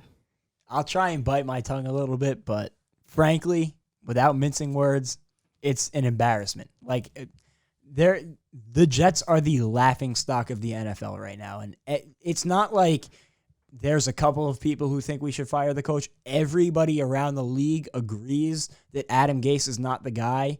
It's been proven. Like, the Jets should have been a playoff team last year. There's no debate about it. If they beat the Bengals and the Dolphins, they are a playoff team. And with a good coach, they do not lose those games. If we could have beat the Bengals, the Dolphins, we could have beat the Bills too in week 1. And we said it before the podcast. We blew that lead. Yeah. I wasn't even counting that game. We said it before the podcast when we were talking about it. There's a difference between winning and losing games and being an NFL football team. Like, I don't expect the Jets to win. I don't know if you could attest to that. Like, I go in week to week expecting us to lose because we don't have talent. And I don't care if Bill Belichick was coaching this team. They wouldn't win more than 4 games because they're just not a talented roster. But there's a big difference between that and not going out and competing whatsoever. Like, not practicing well, which is a report that we've heard from multiple people that the Jets are not practicing well at all. Having a leader in the locker room, which has been proven since Miami last year that he didn't have his guys behind him when they lost to Miami, and nobody came out to defend him after the game. Like, the leader was Jamal. Yeah, he has lost the locker room. He has had lost the locker room since last year. It's an embarrassment. Like, it is just a joke. And then on top of that, with the way the game ended on Thursday night, not only should Adam Gase be gone, but Greg Williams should be gone. That entire coaching staff should be gone. They should clean house. I don't know how else to put it other than it is an embarrassment. Like, you went on national television and looked like a joke. Not only losing the game, but looking like a classless organization the way you finished it out. Everybody should be fired. The Jets are a mess from top to bottom, and the fact that Adam Gase still has his job when Bill O'Brien, a guy who's been to the playoffs almost every year he's coached the Texans, lost his job is ridiculous. And Dan Quinn's probably going to lose his tonight when they lose to the Packers. But it's ridiculous. Adam Gase is 5-28 in games decided by 8 points or less, which means he doesn't win close games. You can count on Adam Gase losing those close games. And our biggest problem on Thursday was penalties, right? We're undisciplined. The Jets are an undisciplined team. We could have won it if Quentin Williams didn't get a roughing the passer penalty. We could have won. We didn't, right? But Adam Gase has started. This is his second year in a row. He's starting 0-4 with the Jets. Last year, he started 0-4. We gave him an excuse because, yes, we were starting freaking Luke Falk, we right? had the injury. We had Luke Falk. Injury. And I was one of the main defenders of Adam Gase. I said, let's give him time, see what he can do with the hell. He told me Sam Darnold was a superstar. Sam Darnold has superstar potential. He told me that. So Sam Darnold has superstar potential. I don't know about superstar. You gotta relax because this is why he's not a superstar yet. He's been set up to fail. Okay. I'm gonna get to that right now. I'm gonna get to that right now. Do you think? The problem with the Jets is that Adam Gase is one of the most horrible coaches I've ever seen. His game plans, his adjustments, he has no adjustments. His game plans are horrible. The Jets started off 0-4 last year. We have a starting quarterback this year. We start off 0-4, and none of the games are competitive outside of the Broncos. In Miami, he started 1-5 his first season there, so he's known to be a loser. He's a loser everywhere he's gone. He's a loser. He is still riding the coattails of coaching under Peyton Manning. Can I ask you a question, though? I could have been on the sidelines with Peyton Manning. Jets fans, this is kind of your topic because you guys, we're going to let you guys go crazy. This is your thing. Go ahead. I just have a quick question. Do you guys think is it fair to say it's all Adam Gase? Is your team good enough to be better? No. Listen, this is what I'm gonna say. The Jets have been 31st in offense since Adam Gase has been the head coach. I think 30th or worse, right? You see what Kyle Shanahan is doing with Nick Mullins and George Kittle out. They have no star receiver either, and they're still competitive. They're still drawing up plays. Adam Gase just isn't a good offensive play caller. That's what it is. Let's just call it how we see it. But the problem is that the Jets have failed Sam Darnold. And I'm not going to let Joe Douglas off the hook for this. I'm just not. Because the reason I'm not is because you didn't sign Robbie Anderson. Robbie Anderson is top 6 in receiving yards right now in the NFL. He's less than 30 yards away from being number 1 in receiving yards. He's playing for the Panthers with his old coach and Matt Rule, a coach we could have had if the Jets let him pick his coaching staff. Well, that wasn't Douglas. That wasn't Douglas. But this is what happened with Douglas, right? Mm-hmm. You could have re-signed Robbie. Instead, you get a replacement of Brashard Perriman, who was a first-round bust with the Ravens, and Wilnir could attest to that. Brashard Perriman has been a disappointment. The only reason we signed is because he had a good 4 stretch of games with the Buccaneers where he looked like a number 1, but he was never going to be that. Robbie's better than him. The knock on Robbie is that he's a number 2 receiver, right? But we don't even have a 1. We don't even have a 2. Robbie would have been. Denzel Mims hasn't played yet? He hasn't played yet. That's the thing. But this is what I want to say, too. Stephon Diggs and DeAndre Hopkins were on the trade block. Great. Right? They were on the trade block. Joe Douglas made no attempt to trade for them. Roseman too. Sam Darnold's on his rookie deal, and you as a general manager make no attempt to get him talent. You make no attempt. DeAndre Hopkins was traded for David Johnson. Stephon Diggs was traded for a first-round pick, a second, and a 6th. DeAndre was traded for a bag of chips. Let's just be honest. He was traded for a second. Hopkins was traded for a second-round pick and a 4th rounder. Our second-round pick this year was Denzel Mims. And David Johnson. And David Johnson. Well, David Johnson. We could have given them or whatever. Yeah, we could have given him whatever piece, right? Denzel Mims was our second rounder and LaMichael Pirine. Are you trading Denzel Mims and LaMichael Pirine for DeAndre Hopkins? I think I would do that in a heartbeat. We do that trade. Our receiving core is Robbie Anderson, DeAndre Hopkins, and Jamison Crowder. Darnold can work with that, right? Instead, we let the Bills get a number 1 wide receiver, and they look. John, I was telling you this the other day. John Brown is Robbie Anderson. Let's just be honest. John Brown, Robbie Anderson, the same type of player. Cole Beasley, Jamison Crowder, the same type of player. We just needed a number 1. It's Stephon Diggs. It's so disappointing that in Darnold's rookie season, these were his weapons. His rookie season, the year that he had no weapons. Jermaine Kearse, Robbie Anderson, right? Terrell Pryor, Quincy Enunwa, and Chris Herndon. What the? In 2020, this year, Sam Darnold's weapons are Jamison Crowder, Braxton Berrios, Chris Hogan, and Jeff Smith. Those are the people that suit up and go out there and line up. But Chris Not Hogan, even Jamison Crowder until last week. Mammoth legend Chris Hogan. Well, put some respect on. Let me say one thing to counter your point, and I will say to your point. Look at tonight, the New England Patriots without their starting quarterback. They ran out Brian Hoyer with no receiving talent, and they still had a 6-3 game at halftime with the best team in the NFL. Absolutely. Because Bill Belichick is a great coach. They lost the game. They lost 26-10. Oh, damn, but wow. It was 6-3 They scored at 20 halftime. in the 4th? Yeah, it was 6-3 at halftime against the best team in football because Bill Belichick is a great coach and he will never have his team go out there looking embarrassed. Right. If Bill Belichick was coaching the Jets, they might win 4 or 5 games. They still would not be a good team, but I promise you they would fight every week. They would look like a football team. Right now, the Jets don't look like an NFL football team. Like, even the Giants, who are also really bad, put up a fight. Like, they could have won that game against the Rams on Sunday, against a good Rams team.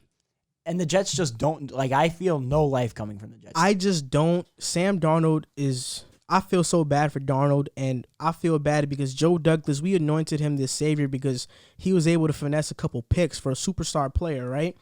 But Joe Douglas, he goes out and he says, we're going to revamp this offensive line. We signed Greg Van Roten. We re-signed Alex Lewis. They are the worst starting guard duo in the NFL. And Brian Winters is better than Greg Van Roten. I don't know why we get Greg Van Roten to replace Brian Winters. Brian Winters was our best offensive lineman. He's not great, but he's not bad. He's not Greg Van Roten. I saw Greg Van Roten play in Carolina. He was never that good. He was never supposed to replace Brian Winters. But my main point with Joe Douglas, my main problem with him is that we don't trade for a number 1. Right? You don't make it a priority to trade for a number 1 wide receiver, but you make it a priority to re-sign Ryan and Griffin. Like, we re-signed Ryan and Griffin before we made any kind of But the Ryan Griffin deal was not at the caliber of a Robbie Anderson deal. Robbie Anderson was a pretty coveted wide receiver in free agency. We paid Brashard Perriman $2 million less than Robbie. But it wasn't there was no commitment to Brashard Perriman. It was a 1-year deal. Robbie's on a 2-year. There isn't much of a difference. The one thing that Robbie Anderson would not be doing what he's doing in Carolina in New York, just because maybe if we have a Hopkins, he would. DeAndre Hopkins would get his anywhere, but would that solve your problems? And this is my counterpoint to your argument is that DeAndre Hopkins is not saving us. Neither is Stephon Diggs.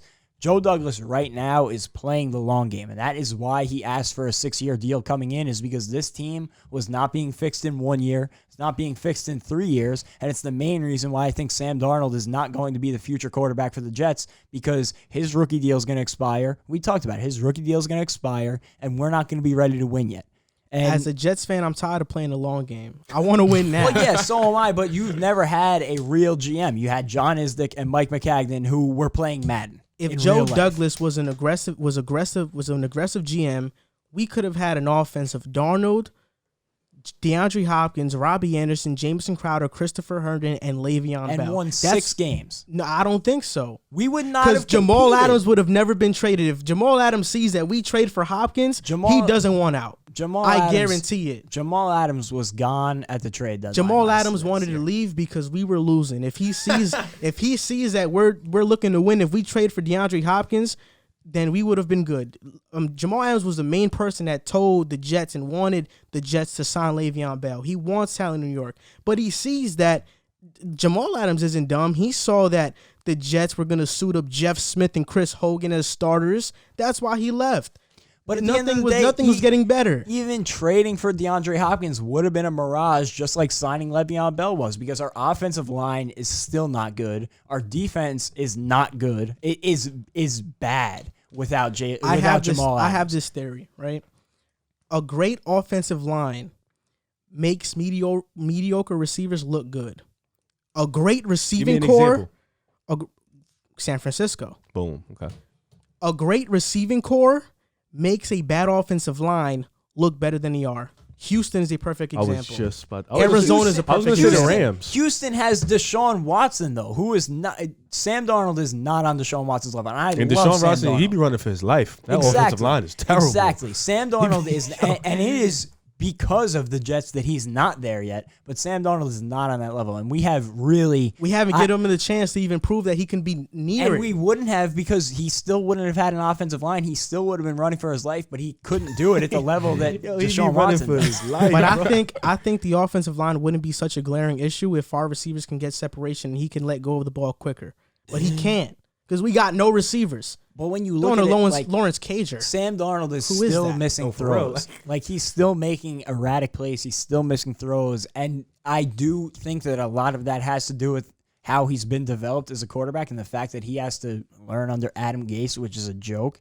But I think that the first move that needs to be made for the Jets to take steps toward success is fire Adam Gase. No, I agree with that. Every day that he is in the organization is a wasted day. Yeah. And you are not making any progress forward with Adam Gase at the helm. I agree with that. I'm not mincing words. Like, that's just what it is. We've watched it for 2 years. Yeah. We watched it in Miami too. Every star that he's been around has wanted out. Have we realized that? Like, nobody wants to play for Adam Gase. Except Frank Gore, who is just... He's making his AFC East tour. I know that Adam Gase is the biggest problem with the Jets, but I also can't just be blind to what Joe Douglas hasn't done to try to get this roster better. I just think that we can't judge Joe Douglas. We said Joe Douglas has a great draft, right? We say he had a great draft. Still to be determined. Mekhi Becton is screw Mekhi Becton. Forget him, bro. He's been the best. Mekhi Becton is a great answer. Mekhi Becton is a great left tackle. He's a great left tackle, but we don't know what Denzel is going to be. We don't know what Piron is going to be. We don't know what Ashton Davis is going to be. We don't know if this draft class is going to be any good. And hold on, before we go any further, I want to say another point why the Jets coaching staff should have been fired before they even got into the locker room on Thursday. Talk to me. Is one, they put out rookie Mekhi Becton with a shoulder issue that he should not have even been suited up. It's a joke that he was even in uniform, and they put him out there. That's ridiculous, number one. And they put Sam Darnold back out there with a sprained AC joint just because he said he was okay to play. So you just risked your two biggest building pieces for the franchise in a Thursday night game against a bad team in the Broncos in a season that is already lost. It's an embarrassment. Top to bottom, this is why I have no hope for the Jets, right? We might get the number 1 pick, fine. Who cares? But if Adam Gase... We don't trust Adam Gase's judgment, right? nobody here. I guess nobody here does, unless you do speak up. Oh, But nobody I'm does. here with you. But he's supposed to Adam- be the Finding quarterback someone who guru. does. Adam Gase handpicked Joe Douglas to be the GM. So if you don't trust his knowledge on anything else, why should we trust that Joe Douglas is the guy when he was handpicked by Adam Gase? Joe Douglas has a resume though. He won in Baltimore. He won in Philly. He was like and the he was assistant. but he was a big this piece is in his building first. those This is teams. his first real legitimate GM job. Gotta let the Jets fans go crazy. Nah, I was just gonna ask, since we're on the topic of the draft, do you think you guys should tank for Trevor Lawrence? Absolutely. That's it's not. I think Trevor's. It's a lot of 0-4 I don't teams think right it's now. an option. Like I don't think it's a question. Should we or shouldn't we? It's It's I we are don't going think to. we We're not can gonna win win. games. Like I honestly believe that we are going to go on 16. When you look at our schedule, I like wish we played you guys. there are maybe 2 or 3 potentially winnable games on our schedule. I don't see where we're going to pick up a win this year. Unless we sneak one out against the Dolphins, which I realistically can't see because Brian Dolphins went Flores, toe to toe with the Seahawks. Brian Flores makes Adam Gase look like he's still playing in the sandbox at elementary school. And even though they're not a talented team, like Adam Gase is just going to get outcoached, and they still have better talent than the Jets. Yeah. But I think that when it comes to Joe Douglas, we need to give him time. First move that he needs to make is Adam Gase can't survive the season. We have to at Adam Gates for this show right And here. I would love to hear a comment from him. If he could Especially defend for himself, this segment specifically. if he could defend himself, I'd love to hear it because I don't know what he could say that could, excuse what he's done in 2 years. It's been a joke. And and you could count the amount of times that I've said joke and embarrassment in this segment, and it's more than the amount of games we've won in 2 years. Yo, that's crazy. But Adam Gase needs to go. I mean, if there's one thing that Adam Gase knows how to do, it's defend. He defends other defensive statistics so they can look like the best ones in the league every single week because he's such a horrible coach. Like, yeah, Adam Gase needs to go, but also That's the I'm first not move. off the topic of Joe Douglas. But Like, he when has it to prove something. When it comes to Joe Douglas, I want to give him some time because he hit on the Mekhi Becton pick. I think we could agree on that from what we've seen on him so far. He was arguably the best rookie selected so far. And Denzel Mims, we haven't seen yet. I want to see what he does in the NFL. Yeah, we'll see. Same thing with Bryce Hall, who was considered to be a great steal late in the draft. Ashton Davis, we haven't seen a lot from yet. So there's some picks that I want to see something from before I make a judgment on him. And I want to see what he does with the $28 million that he saved this year in free agency, because that $28 million, it wasn't going to turn us into a competitor this year. So I'd rather save that moving forward, build through the draft a little bit. 3 years down the line, when we have a couple of Joe Douglas drafts in our system, building under hopefully a new head coach, Eric Bieniemy or somebody like that, the fact that we could have had him 2 years ago, or Cliff Kingsbury or Matt Rule, makes me sick to my stomach. But if we can get a good head coach in here, get 2 or 3 Joe Douglas drafts under our belt, and have that cap space, and maybe Trevor Lawrence or maybe a revitalized Sam Darnold under a new head coach, I think we can start to see some positives.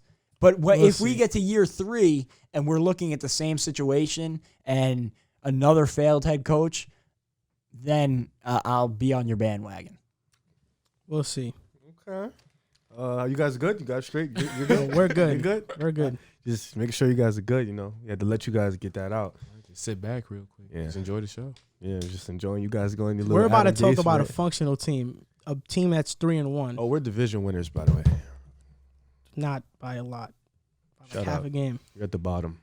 We're still, if we were in the NFC East, we'd be 1 win away from being in first place. But you'll be The with no win. Clemson Wait, Tigers could win that division. Easily, but you guys can't. Mm-hmm. No, we I think could. we Yeah, could. you guys got. It's not easily. saying much. Yeah, I mean, we're gonna end up the year 10-6. Nah, I capped. Can't because you tied again. Yeah, I forgot to draw. 10-5-1. Wow. Because The you know what? Chicago Bears. We're gonna beat the Steelers next week. Then Ooh. we're gonna lose to the Ravens. Then we're gonna beat. We're gonna lose to the Cowboys one time. That's gonna be our losses. Ravens, Cowboys, Seahawks. Nah, hold on. I need to. That's crazy. I believe. I don't think y'all will beat the Steelers. I'm gonna be honest. I think we can.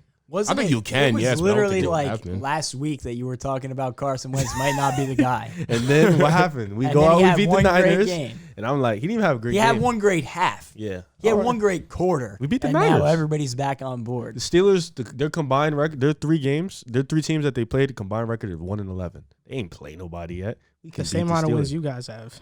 You love to talk with no wins. It's crazy to me. Like, I'm not You're annoyed to the 0-4. Jets. Four. This This has nothing to do with the Jets. you know, I'm just gonna let that one slide. Do you think that the Bears are going to be better with Nick Foles than with Mitchell Trubisky? They're 3-1 right now. I They're- don't know. I don't know either. They're the fakest 3-1 team in the history of 3-1 teams. First of all, they should have lost to the Detroit Lions if DeAndre Swift could have Caught the ball, yeah. an easy pass. Rookie. Should have lost to the Falcons too. Should have lost to the Falcons if So basically, They they, didn't should blow be what every 1-3. Yeah, we're basically saying. but they are 3-1. and they beat though. the Giants when they lost Saquon. Not a good team. So like, I don't know. I don't think that they're a good team either way. What's your take, Mr. Nick Foles fan? I think he's gonna make them way better. I mean, you look, and this is the reason why is that they're 3-1 right now. They're gonna make the playoffs this year, no doubt about it. It's the Chicago Bears. Nick Foles, he's a Super Bowl MVP, something Carson Wentz has never done. He's never even won a playoff game. But Nick Foles is going to take this team to the playoffs, and it's because he can throw the deep ball. That's really why. Mitchell Trubisky couldn't read defenses. The reason that Mitchell Trubisky got benched is because he threw it to Jimmy Graham when the defense was sitting in a zone. He didn't read the defense. It was a drag route. He completely flopped, and it was an interception, right? That's why they benched Trubisky, and Nick Foles led the comeback because he threw it deep. Mitchell Trubisky is so hesitant to pass the ball down the field. He doesn't stretch the field whatsoever. And look, these numbers show it, right? Allen Robinson, the first 2 games when Trubisky was starting, they faced the Lions and the Giants, and Robinson didn't have a 100-yard receiving game. As soon as Nick Foles steps in against Atlanta, he gets 100 yards. And now against the Indianapolis Colts, he had another 100-yard game with Nick Foles. And the Colts, you guys might be saying, oh, it's just the Colts. The Colts have the number 1 ranked defense right now, the number 1 ranked pass defense, and 4th in rushing. So they're a great defensive team. Who have they played? Oh man, have you seen their schedule before you? The Colts or the Bears? The Bears. Yeah, before I know you the spoke. Bear. I did see the schedule I did see the schedule. I think the Bears are going to make the playoffs, and Nick Foles, like I said, he stretches the field, and the Bears have an elite defense still. Their wide receivers are deep threats, something that didn't fit Trubisky. Anthony Miller, Darnell Mooney, who's a rookie, who's really good. Allen Robinson, and Nobody he's said going to make. excuse me. I didn't I thought we was just gonna let it ride. I Like, know, I thought we was gonna- crazy, I was yo. gonna say, but I was like, we're on the podcast. I don't want Yo, because that the was- people listening right now That are was like, oh, what ridiculous happened? just now. Like I just saw that. I'm like, yo, like I think because you didn't. you just kept talking. Like he looked at me God and then just bless kept you. talking. Thank you. Oh, you're crazy. Nick Foles, every single time he's gotten a spot to step in that wasn't a dysfunctional organization like the Jaguars, he's proved himself, right? On the Eagles, he might have more wins. He's only Under- really had he one might- opportunity to step in. He might have more wins under his belt in Philly than Carson Wentz does. You know, No, Nick Foles He was doesn't. really You tried it, but he doesn't. is close in the amount of games that he played is pretty like if we're playing percentage wise, it's probably better percentage wise, right? Do you? What's wrong with him? Hold on. I don't think Nick Foles could be that guy. I'm gonna be completely honest because the Jaguars. exactly that's what I was saying. Like you looked at, okay, he was able to come in with the Eagles, was able to come in after Carson Wentz went down and was able to win the Super Bowl. Yes, of course. And then he goes to the Jaguars. They look at I'm him. a fact check. I'm a fact check. They look at Nick Foles like, okay, you're gonna be, you could be somebody at Jacksonville. Goes 0-4 in Jacksonville, and then they put in Gardner Minshew, and Gardner Minshew was able to go 500 for the rest of the season, and then Nick Foles had to find another team. For whatever reason, I don't know why, for whatever reason, Nick Foles just cannot be QB1. I don't know why. I don't know if it's a mental thing. I don't know if it's a personnel thing or whatever it is. But it just seems like, at least for the past 2 years, he just can't be that QB1. So I think it's not going to be that big of a difference, either Mitchell Trubisky or Nick Foles. I think, yes, Nick Foles does have a little bit more to give than Mitchell Trubisky has shown in his couple of years in the league. but I don't think it's going to be a huge difference where we're going to be like, oh, the Bears are going to be a crazy offensive threat throughout the rest of the season. I like Nick Foles a lot. He's a really good dude. I'm glad he won that ring in Philadelphia, and I wish him success. But he needs to be on a team that has like good, like top tier talent around him. I think the Bears do.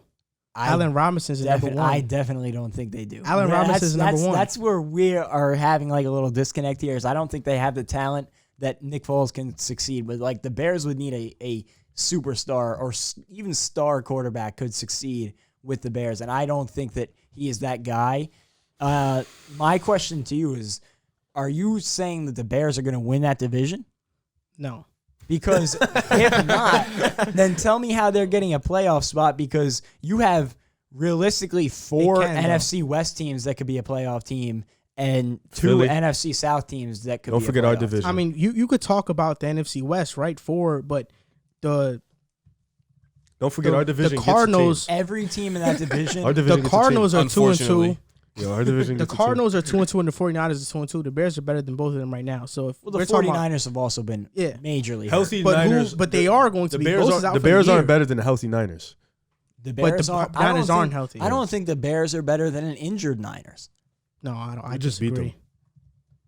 I just wanted to throw that out. This is look. There's 7 playoff spots. They can definitely make the playoffs, and I wouldn't pick them to win the division, but I wouldn't rule it out either. Do you think Green Bay is going to keep doing what they're doing? Alan Lazard. If you can Alan trust, Lazard is out a month. If you could trust Chicago, you can definitely trust Green Bay. Alan Lazard is out a month. Currently, they're beating the Falcons 20-3 going into half. Here we So go. They're going to move to 4 this Thursday, now. we got Bucks coming up for Chicago. Bucks coming up. Panthers, Rams, then Saints, then Titans, then the Vikings, then the Packers, then the Lions. Name then the first 6 teams. First 6. Okay, so Bucks, Panthers, Rams, Saints, Titans, Vikings. Bye. I see 3 L's. I see 2-4, 3-3. I don't And think how that's do you bad. recover from that? How could you If possibly they go recover from a 3-3, 2-4? if they go 3-3, they're 6. They have to 5. hope, and the NFC West No, they're 6 teams and fall. 4. Teams fall. Teams They would fall. have to hope that two of the teams in the NFC West crumple, hold and on. even the NFC South, they have to hope that the Saints keep playing mediocre. Like, But I think a all lot the needs teams to line up. What, the that you Saints are named- 3-1, right? Saints are 2-2. I think all of the teams that you named, Chicago can beat outside of Tampa Bay, and I think even I think they against can Tampa Bay. beat, but I also think they can lose those games too. No, yeah, but that's what the NFL is, right? It's a make or miss league. It's I don't think who's- they could beat the Bucks. I think it'll be a closer game than you think it will be. Well, I but- mean, close game or not, it's still a L. yeah, but I think if it's a close game, you have a chance to win. It's not But, going to like- be like they don't have a chance. But then to win. that means you're putting your trust into Nick Foles. What easy Didn't games? you do that and he threw 500 yards against Tom Brady? He did. Yeah, You and can do it. that was Now one talk about game. that Atlanta game. You love to forget that game. Talk about it. Talk about it. The most Wait, important let's moment. fact check you right here. You tried to say Nick Foles has more wins than Carson No, I Wentz. said No, percentage. that's what you said. I No, said percentage wise. no, you look you at the said- percentages. He's a Carson much Wentz has better. 33 wins. Nick Is- Foles has 21. Is he 500 though? Carson Wentz 30. He's definitely over 500. He couldn't be because his rookie. I can see right Let's now. not- I got don't think so. You could I got the laptop check out. check Nick Foles win-loss record in Philly and Carson Wentz win-loss record in Philly, and then So you're gonna See just the throw that per- out blatantly. no, see the percentages. I know Carson Are Wentz we has going more QB record? QB record. QB So, record in Philly and Carson Nick Foles. Wentz is 33 and 26. Oh. and one. He tied with the and, Bengals. and, Why you doing and that? one. Yeah, You lost to the and Bengals. one. Nick Foles in Philly is 21 and 11. Wow, that's way better. He played more games. No, so percentage wise, Nick Foles But is who has more better. wins, He's though? he's a better winner. Percentage wise, he's a better winner than Carson Wentz What? But who has more wins though? If Who I has have more more wins play- than you, who- how are you a better who- winner than me? because I win most of the games that I play. I win more games than you though. No, you've I have Carson Wentz- 33 wins. You have Carson 21. Wentz. Carson Wentz has only won 6 more games than he's lost. Nick Foles, But has he's won 10 also more but games he's than won 12 lost. more games than you. And I also think that Nick Foles has been put in better situations than Carson Wentz Wentz. teams. Carson Wentz You has have to a remember, better Wentz rookie completion year was percentage. trash. Wait, how many playoff wins does Carson Wentz has? He only played not He even doesn't. one. Oh, He okay. played like a quarter. Okay. Carson Wentz has a better completion percentage, more touchdowns. That was and all we of knew that though. That was So, you didn't need to say all that. Let me I'm ask just you gonna- something about a the better Bears. touchdown He's percentage. better than. What about pull up the playoff stats? Does Carson Wentz even have Pull up any? Atlanta. Pull up He doesn't Atlanta. have Please any. pull up Atlanta. doesn't Please have pull any. up Atlanta. Nick Foles has doesn't. I mean, Carson Wentz has no stats in the playoffs. Get out of here. Because the 1 year he had a real shot to play in the playoffs, he got hurt. Whose fault is that? It's his. Wait, are you? Wow, that's what you're doing. That's crazy. Wow. Okay. Okay. But when you taking it back to the Bears, like you look at that schedule, they really only have. You said you could see them winning those games. You said you could see them losing those games. The only cupcake game that they have on the schedule is Jacksonville, and even that's a game that like I don't fully count Jacksonville out of. I do. Not gonna lie. I do. You look at the Bears much higher than I do. Because I've seen every single game that they played this season. Like I really do like the Bears. I'm not super sold on them, but I really do think that Nick Foles gives them a better dynamic, and he makes this offense a threat to beat you vertically. And all these receivers, their game style, they're deep threats. Mitchell Trubisky couldn't take advantage of that. You know, we talk about Foles, but I don't think we realize how bad Trubisky was. Like, we also know that Nick Foles isn't that great. Trubisky was so bad that he didn't even give this offense a chance. Like, Nick Foles, I'm seeing it. I'm seeing the plays he's making, and he's a risk taker. He's a gunslinger. It's part of the reason why he won a Super Bowl for the Eagles. You know, he was taking those risks. He was taking those position. He was taking those chances. I mean, he was. Who was the number one wide receiver? Who was Wentz's number one wide receiver? The same guy he had. Alshon Jeffrey, right? And you're the same guy you're the same guy that said Alshon Jeffrey sucks. So his number one was a guy that sucks, right? So was Wentz, and he was about to win MVP. Nick Foles has never in his life ever even been considered to win MVP. No, he was the year that he won 27 touchdowns, 3 interceptions with Chip Kelly. 2017. Did he win it? He didn't win, but he was about to. Carson Wentz didn't win it either, so I don't know what you're talking about. Well, Carson Wentz was the clear-cut favorite. He was going to win it. He didn't win it, though. It's all right. Sam Darnold would never win it. We talking about Nick Foles and Carson Wentz. Carson Wentz never won a Super Bowl. I think that you've never seen your team win one. We're talking about Nick Foles and Carson Wentz. Don't bring up Super Bowl if you've never seen your team win one. Technically, Carson Wentz did win one. He has one. He has You're not going to win one being a starter of an NFL team. Are you guys going to get there? How are you going to throw jokes and you haven't been there? We'll win one before Carson Wentz wins one. Will you win one? Will you get back to the playoffs first, and then we can have a serious If we never win a Super Bowl, as long as I'm alive, that'll be the same amount that Carson Wentz has won as a starter. Yeah, but you'll still never see one. I've seen one. Like, you understand. But we're talking about Wentz, though. We're not talking about we're not talking about the Eagles. You can't talk about Super Bowl if you haven't won one, and you can't talk about the playoffs if you haven't been there in a decade. It's been a decade. So why are you talking for Carson Wentz? Because he's been there. He just got hurt last year. He literally just got hurt. Played, though. Has Darnold played in one? He will. Who's the quarterback before that? Ryan Fitzpatrick, has he played in one with you guys? Yeah. No, with you guys. Oh, with us? Yeah, he played in one. I don't know with us. What about Geno Smith? You guys picked him, didn't you? Oh, yeah, Geno Smith. Didn't he get punched in his face? Get to Mark Sanchez. That was a decade ago. I'm not going that far. Like, get to Mark it's ridiculous. That's did Mark Sanchez win one? Carson Wentz. Did Mark Sanchez win one? He was close. I don't want to hear close. I want to hear, did you win one, yes or no? All I hear right now is that you're praising Nick Foles because he's the one that won one for you guys. I'm praising the team. So you should thank Nick Foles right now. He was put, please. You should thank Nick Foles. He was put in the best position to win. When it comes to... And if it wasn't for a Jalen Mills making that play on Julio Jones to stop him on 4th at the goal line, Nick Foles, we wouldn't even be speaking about Nick Foles. But he did. Defense won us that game. He played well against the Vikings. He played great against the Patriots. I'm not going to deny that. But let's stop acting like he wasn't. Bro, we walked in with a number 1 seed. All he had to do was play good. We had home court. But he didn't just play good. He played elite, especially against the Patriots. He did play elite against the Patriots. He played elite against the Patriots. He keeps talking about like at a whole he played elite when he didn't. The most important game of the season. This guy. But it's still one game. It matters. He's crazy. That one game is more important than every game Carson Wentz has ever played in his career. Absolutely. Then what happened in Jacksonville, though? Exactly. In Jacksonville, too much dysfunction. He played horrible the first game. You gonna blame that on the dysfunction? Wait, Nick Foles played horrible his first game in Jacksonville? Yes. No, he didn't. He threw a touchdown pass and he got hurt on his shoulder. Do your facts. You don't know your facts, bro. Come on. You're the same guy who's saying Nick Foles is balling right now. You see his QB rating? It's horrible. He is balling right now. What? Do you watch the film? I watched the film. I watched the games. He's playing really well right now. Man, he's playing really well. It's a totally different conversation.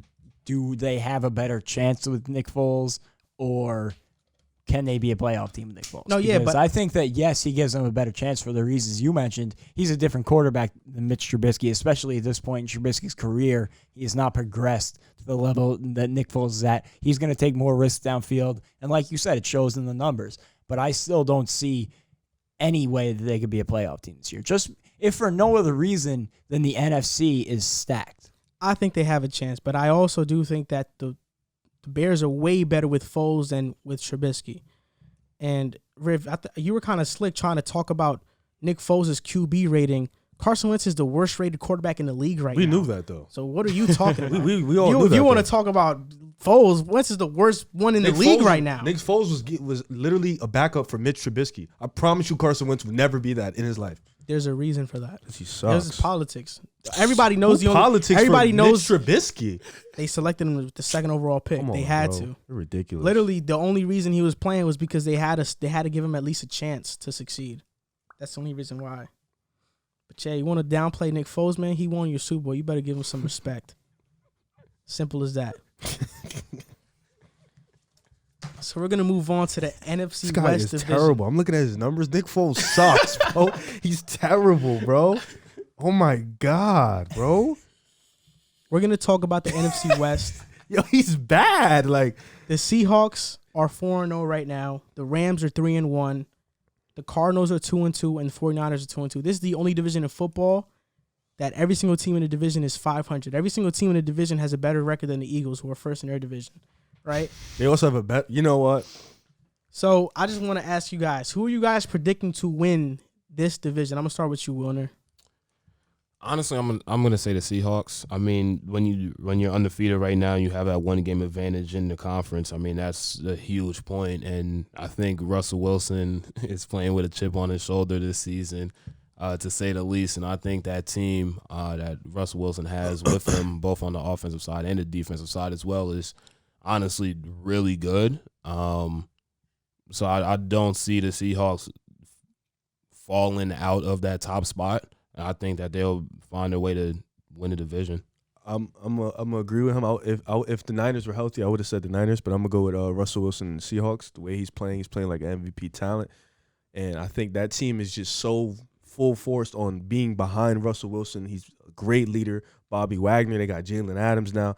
I think they have a great team and a great core, and I think Russell Wilson is going to be able to keep them on pace and keep them at bay so they can be the number one team in the NFC West. And they won even without Adams this past week. I also Granted, think it was against the Dolphins. yeah. You can't beat the Dolphins, so don't do that. I You just said don't. I do hope that. he don't. I want Trevor. The Seahawks are the easy pick in this division. I just think that when you look at the division, it's a bunch of very good teams, but the Seahawks are an elite team with an elite quarterback think who's the Niners going are to win the MVP.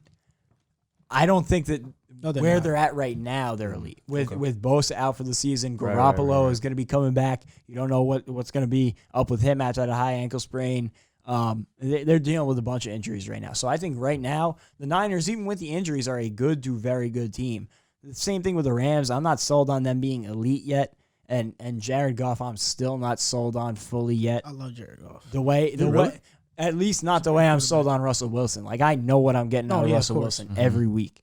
And the same thing with the Cardinals. They're young, but I think that they are still a good to very good team. But the Seahawks are on a different level. And I think the Seahawks would win any division in football except for maybe the AFC West because of the Chiefs. I think that the Seahawks are the second best team in But football. what about the AFC North? No offense to the Ravens. No offense to the Ravens. I think the Seahawks. I think that the Seahawks are the second best team in football, and I think they're going to win the division easily. Which is saying a lot because I think the NFC West is the best division in football. I think what separates them that division is the QB. Russell Wilson is by far the best QB in that division. You talked about the Seahawks being an elite team. I think they're an elite offense. Their defense is one of the worst in the NFL. So I think they have an elite offense. I wouldn't call them an elite team because I think you have to have a complete team to be an elite team. Russell Wilson is the only reason why I'm even considering the Seahawks to be first in the NFC West. But I think the most complete team in that division are the Rams. The Rams are rejuvenated. Last year, Sean McVay's offense kind of stagnated. He went back. He looked at the film. They lost against the Ravens. They got blown out. I know you probably watched the game. It wasn't even a contest. But because of that game, Sean McVay learned. He put play designs from the Ravens system into their system. And they've been doing this using those plays all year. And because of that, their offense has been unstoppable. That's why every single pass you see from Jared Goff is a play action. You know, he barely's in the shotgun. They've stolen from the Ravens offense, and it's been working so far. And I think their defense is really good too. I think they have the 5th ranked defense or 15th ranked defense, one of those. 5th or 15th? Yeah, because I know the Rams offense is the 5th ranked offense or the 15th ranked offense. And So you think it's like it's one of those. So you could try to fact check me. I know you guys have the computer right there, but the Rams are the most complete team. I trust Jalen Ramsey. I trust Aaron Donald. I trust their coaching. Sean McVay. Jalen Ramsey is probably going to miss some time, I would imagine, after what happened this week against the Giants. They just fought. You didn't see it? Oh, they just fought. Maybe a game are fine. I get there are some things off the field, but if you're Jalen Ramsey, you got to be smarter than to put yourself in that position. Just get off the field. Like you literally name is escaping me now. Giants receiver. Golden Tate. Golden Tate said the next time he saw Jalen Ramsey, he was going to fight him. So if you're Jalen Ramsey, why are you walking up to Golden Tate after the game? Like, you got to be smarter to know that your team you have to make a you. better decision. I agree with that. But I think the Rams are the most complete team in the NFC West. So my pick would be the Rams. Their almost comeback win against the Bills was very impressive. And I think if they face Seattle, I don't think Seattle's going to put that amount of points on the Rams. And the Rams are going to totally demolish them on offense because the Seahawks can't stop anybody. So I have the Rams winning this division. If Seattle's defense can't put it together, but if they could be average, then I have the Seahawks walking away with this division because of Russell Wilson. He's the MVP right now. He should have won it last year. He had 5 game-winning drives compared to Lamar's 2. Wasn't even a competition. It was a unanimous pick. There is no discussion when it's a unanimous pick. If it was like a 60-40 pick, then I would say okay maybe. But if you got the Rams, yeah, I got the Rams. If the Seattle Seahawks defense doesn't get any better. They have the pieces. Like, I just think that the Seahawks defense needs time to mesh. They have the pieces. I really think the Rams could win it too. I do. I think Seahawks win. I really think if the Niners could get healthy, they can still run it wild. I really think the only team that doesn't have a chance to win it is the Cardinals because they're still young. But I like the Rams pick. It's a solid. The reason I don't like the Cardinals is because Kyler Murray has been a better runner than he has passer so far. Lamar and Box. Y'all going crazy. That's not bunch of running backs just throwing the ball. Hey man, I'm just saying, led the league in passing touchdowns. Good job. Like, he's improved as a passer right now, minus the Chiefs game. So Lamar Jackson has improved tremendously. Way better than him. But Kyler Murray had to take. I don't think anybody's gonna argue. No, somebody really argues that. Oh yeah, without a doubt. But I'm not going to be the person to argue that. Yeah. But Kyler Murray has to improve, and the 49ers are just way too injured. Nick Bosa's out for the year. Like, we talk about them getting healthy, but they're not going to get healthy anytime soon. George Kittle just came back and had a monster game. Yeah, you guys have no linebackers. It was like 184 yards or something like that.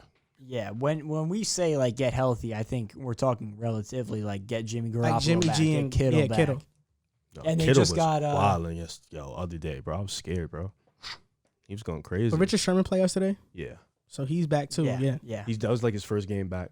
It really depends because it was just the Eagles. They've been playing like one of the worst teams in the NFL. So we'll see. The Rams beat the Eagles.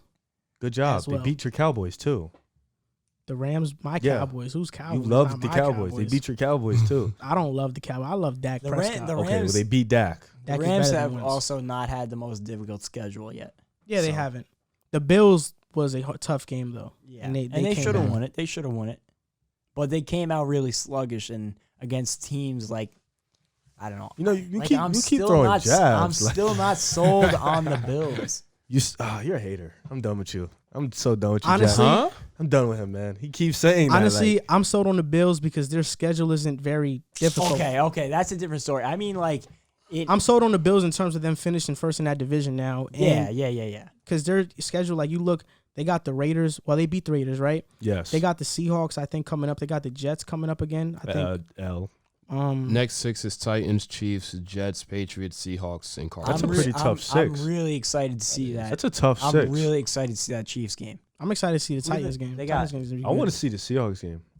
That's honestly is a really. I would say minus the Jets. That's a tough 6. Yeah, you tried to say like that's a tough. Other than you bums, that's a tough 5 game. I mean, in terms of the defenses, I don't think it is. But I feel like when you play a competitive team, it's always going to be a tough game. You're also going to have Josh Allen gunslinger. You're going to have to play your A game. Wilson. Like, if Mahomes walks into town, Russell Wilson walks, you're going to have to play your A game.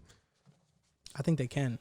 Yeah, I think they can. I'm saying like and I said it the wrong way. It's not that I'm not sold on the Bills. It's just like, look at what they did against the Rams. They went up so much early, and then they blew that lead late. Like, competing against the better teams in the NFL, like, I want to see them against the Chiefs and the Seahawks and see how they perform, because that's a whole different level than just beating up on the Jets and Dolphins. So like, just to wrap up this segment, everybody here has the Seahawks winning the division besides me. I have the Rams. Yes. You guys all got the Seahawks. Yes, sir. Okay. Now we're going to move on to the final segment, which is really just a game. It's NFL Pick'em Week 5, our predictions for what's going to happen this upcoming week in the NFL. We're going to start with the Thursday night football game. Buccaneers versus Bears. Who do you guys have? I know who you're picking. Bear. I'm picking the Bucks. Going Tom Brady all day. Really? The team you just where are the Bears going to make the playoffs? He's literally a walking contradiction. No, it'll be competitive. It'll be competitive. I got Bucks. I got Bucks. Bills versus Titans. Bills. Josh Allen. Bills. I'm gonna take the Bills too. I like Josh. I'm gonna take the Allen. Bills. Titans are in Corona right now. COVID. COVID. Whatever. Jaguars versus Texans. Texans. Oh, I said that. Who is coaching them? Romeo Cornell. These are they have instant Deshaun coach. Watson. I'm gonna take Deshaun Watson. I'm gonna take the. I think the Texans are better than the Jaguars. Yeah, I'm taking the Texans. I'm gonna take the Jaguars just because I don't know how they're gonna act the first game with their new head coach. Oh, I think they're going to come out throwing a parade. I think it might be I think we might see it in the second game. I don't know about the first though. I'll take Texans.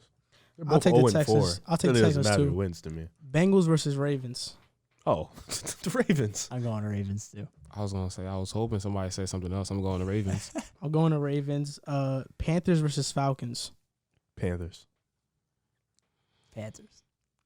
But the Falcons will probably lead by They can. The Falcons 17 can win at that some game. point in the game. I'm gonna say the they're Falcons. ridiculous. I'm gonna say the Falcons. I feel like they're not gonna blow another lead again. Imagine if they do. That'd be Dan hilarious. Quinn is getting fired That'll tonight. be the end. Dan Quinn is getting fired tonight. They're gonna have a new coach against this team. The Falcons are gonna win this game.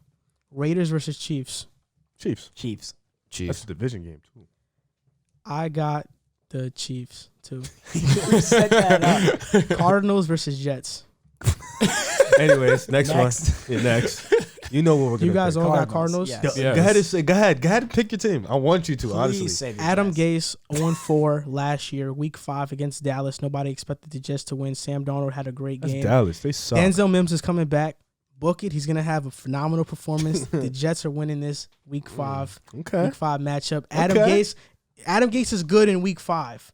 So That's your this guy. is going to That's be your the guy. week. It's the only week he's good in. Yeah, that's your guy. Kyler Murray has struggled lately. He's I gonna got have the Jets. fun. He's gonna have so much He's fun. gonna Kyler run all Murray- over the. Kyler Murray might put up a career day against the Jets on Sunday. gonna- I'm not He's kidding. gonna turn into AP all day.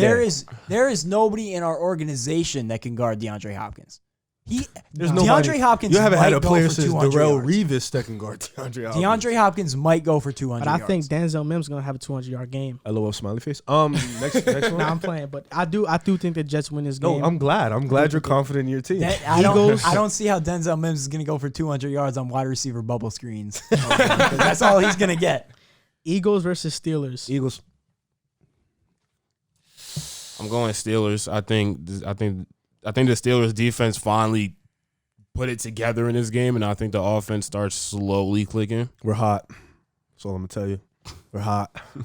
I have the Steelers in this one. It's respectable. We're hot though. Juju is gonna get locked up. I'm going to go Eagles. Eagles. I don't know. I think Wentz is going to build off that performance. We're hot, man. Jack, jump on the train, bro. We're hot. I'm not high on the Steelers. I think that they have not played anybody. Juju is about to get locked up. But Yeah, they Deontay haven't. Johnson.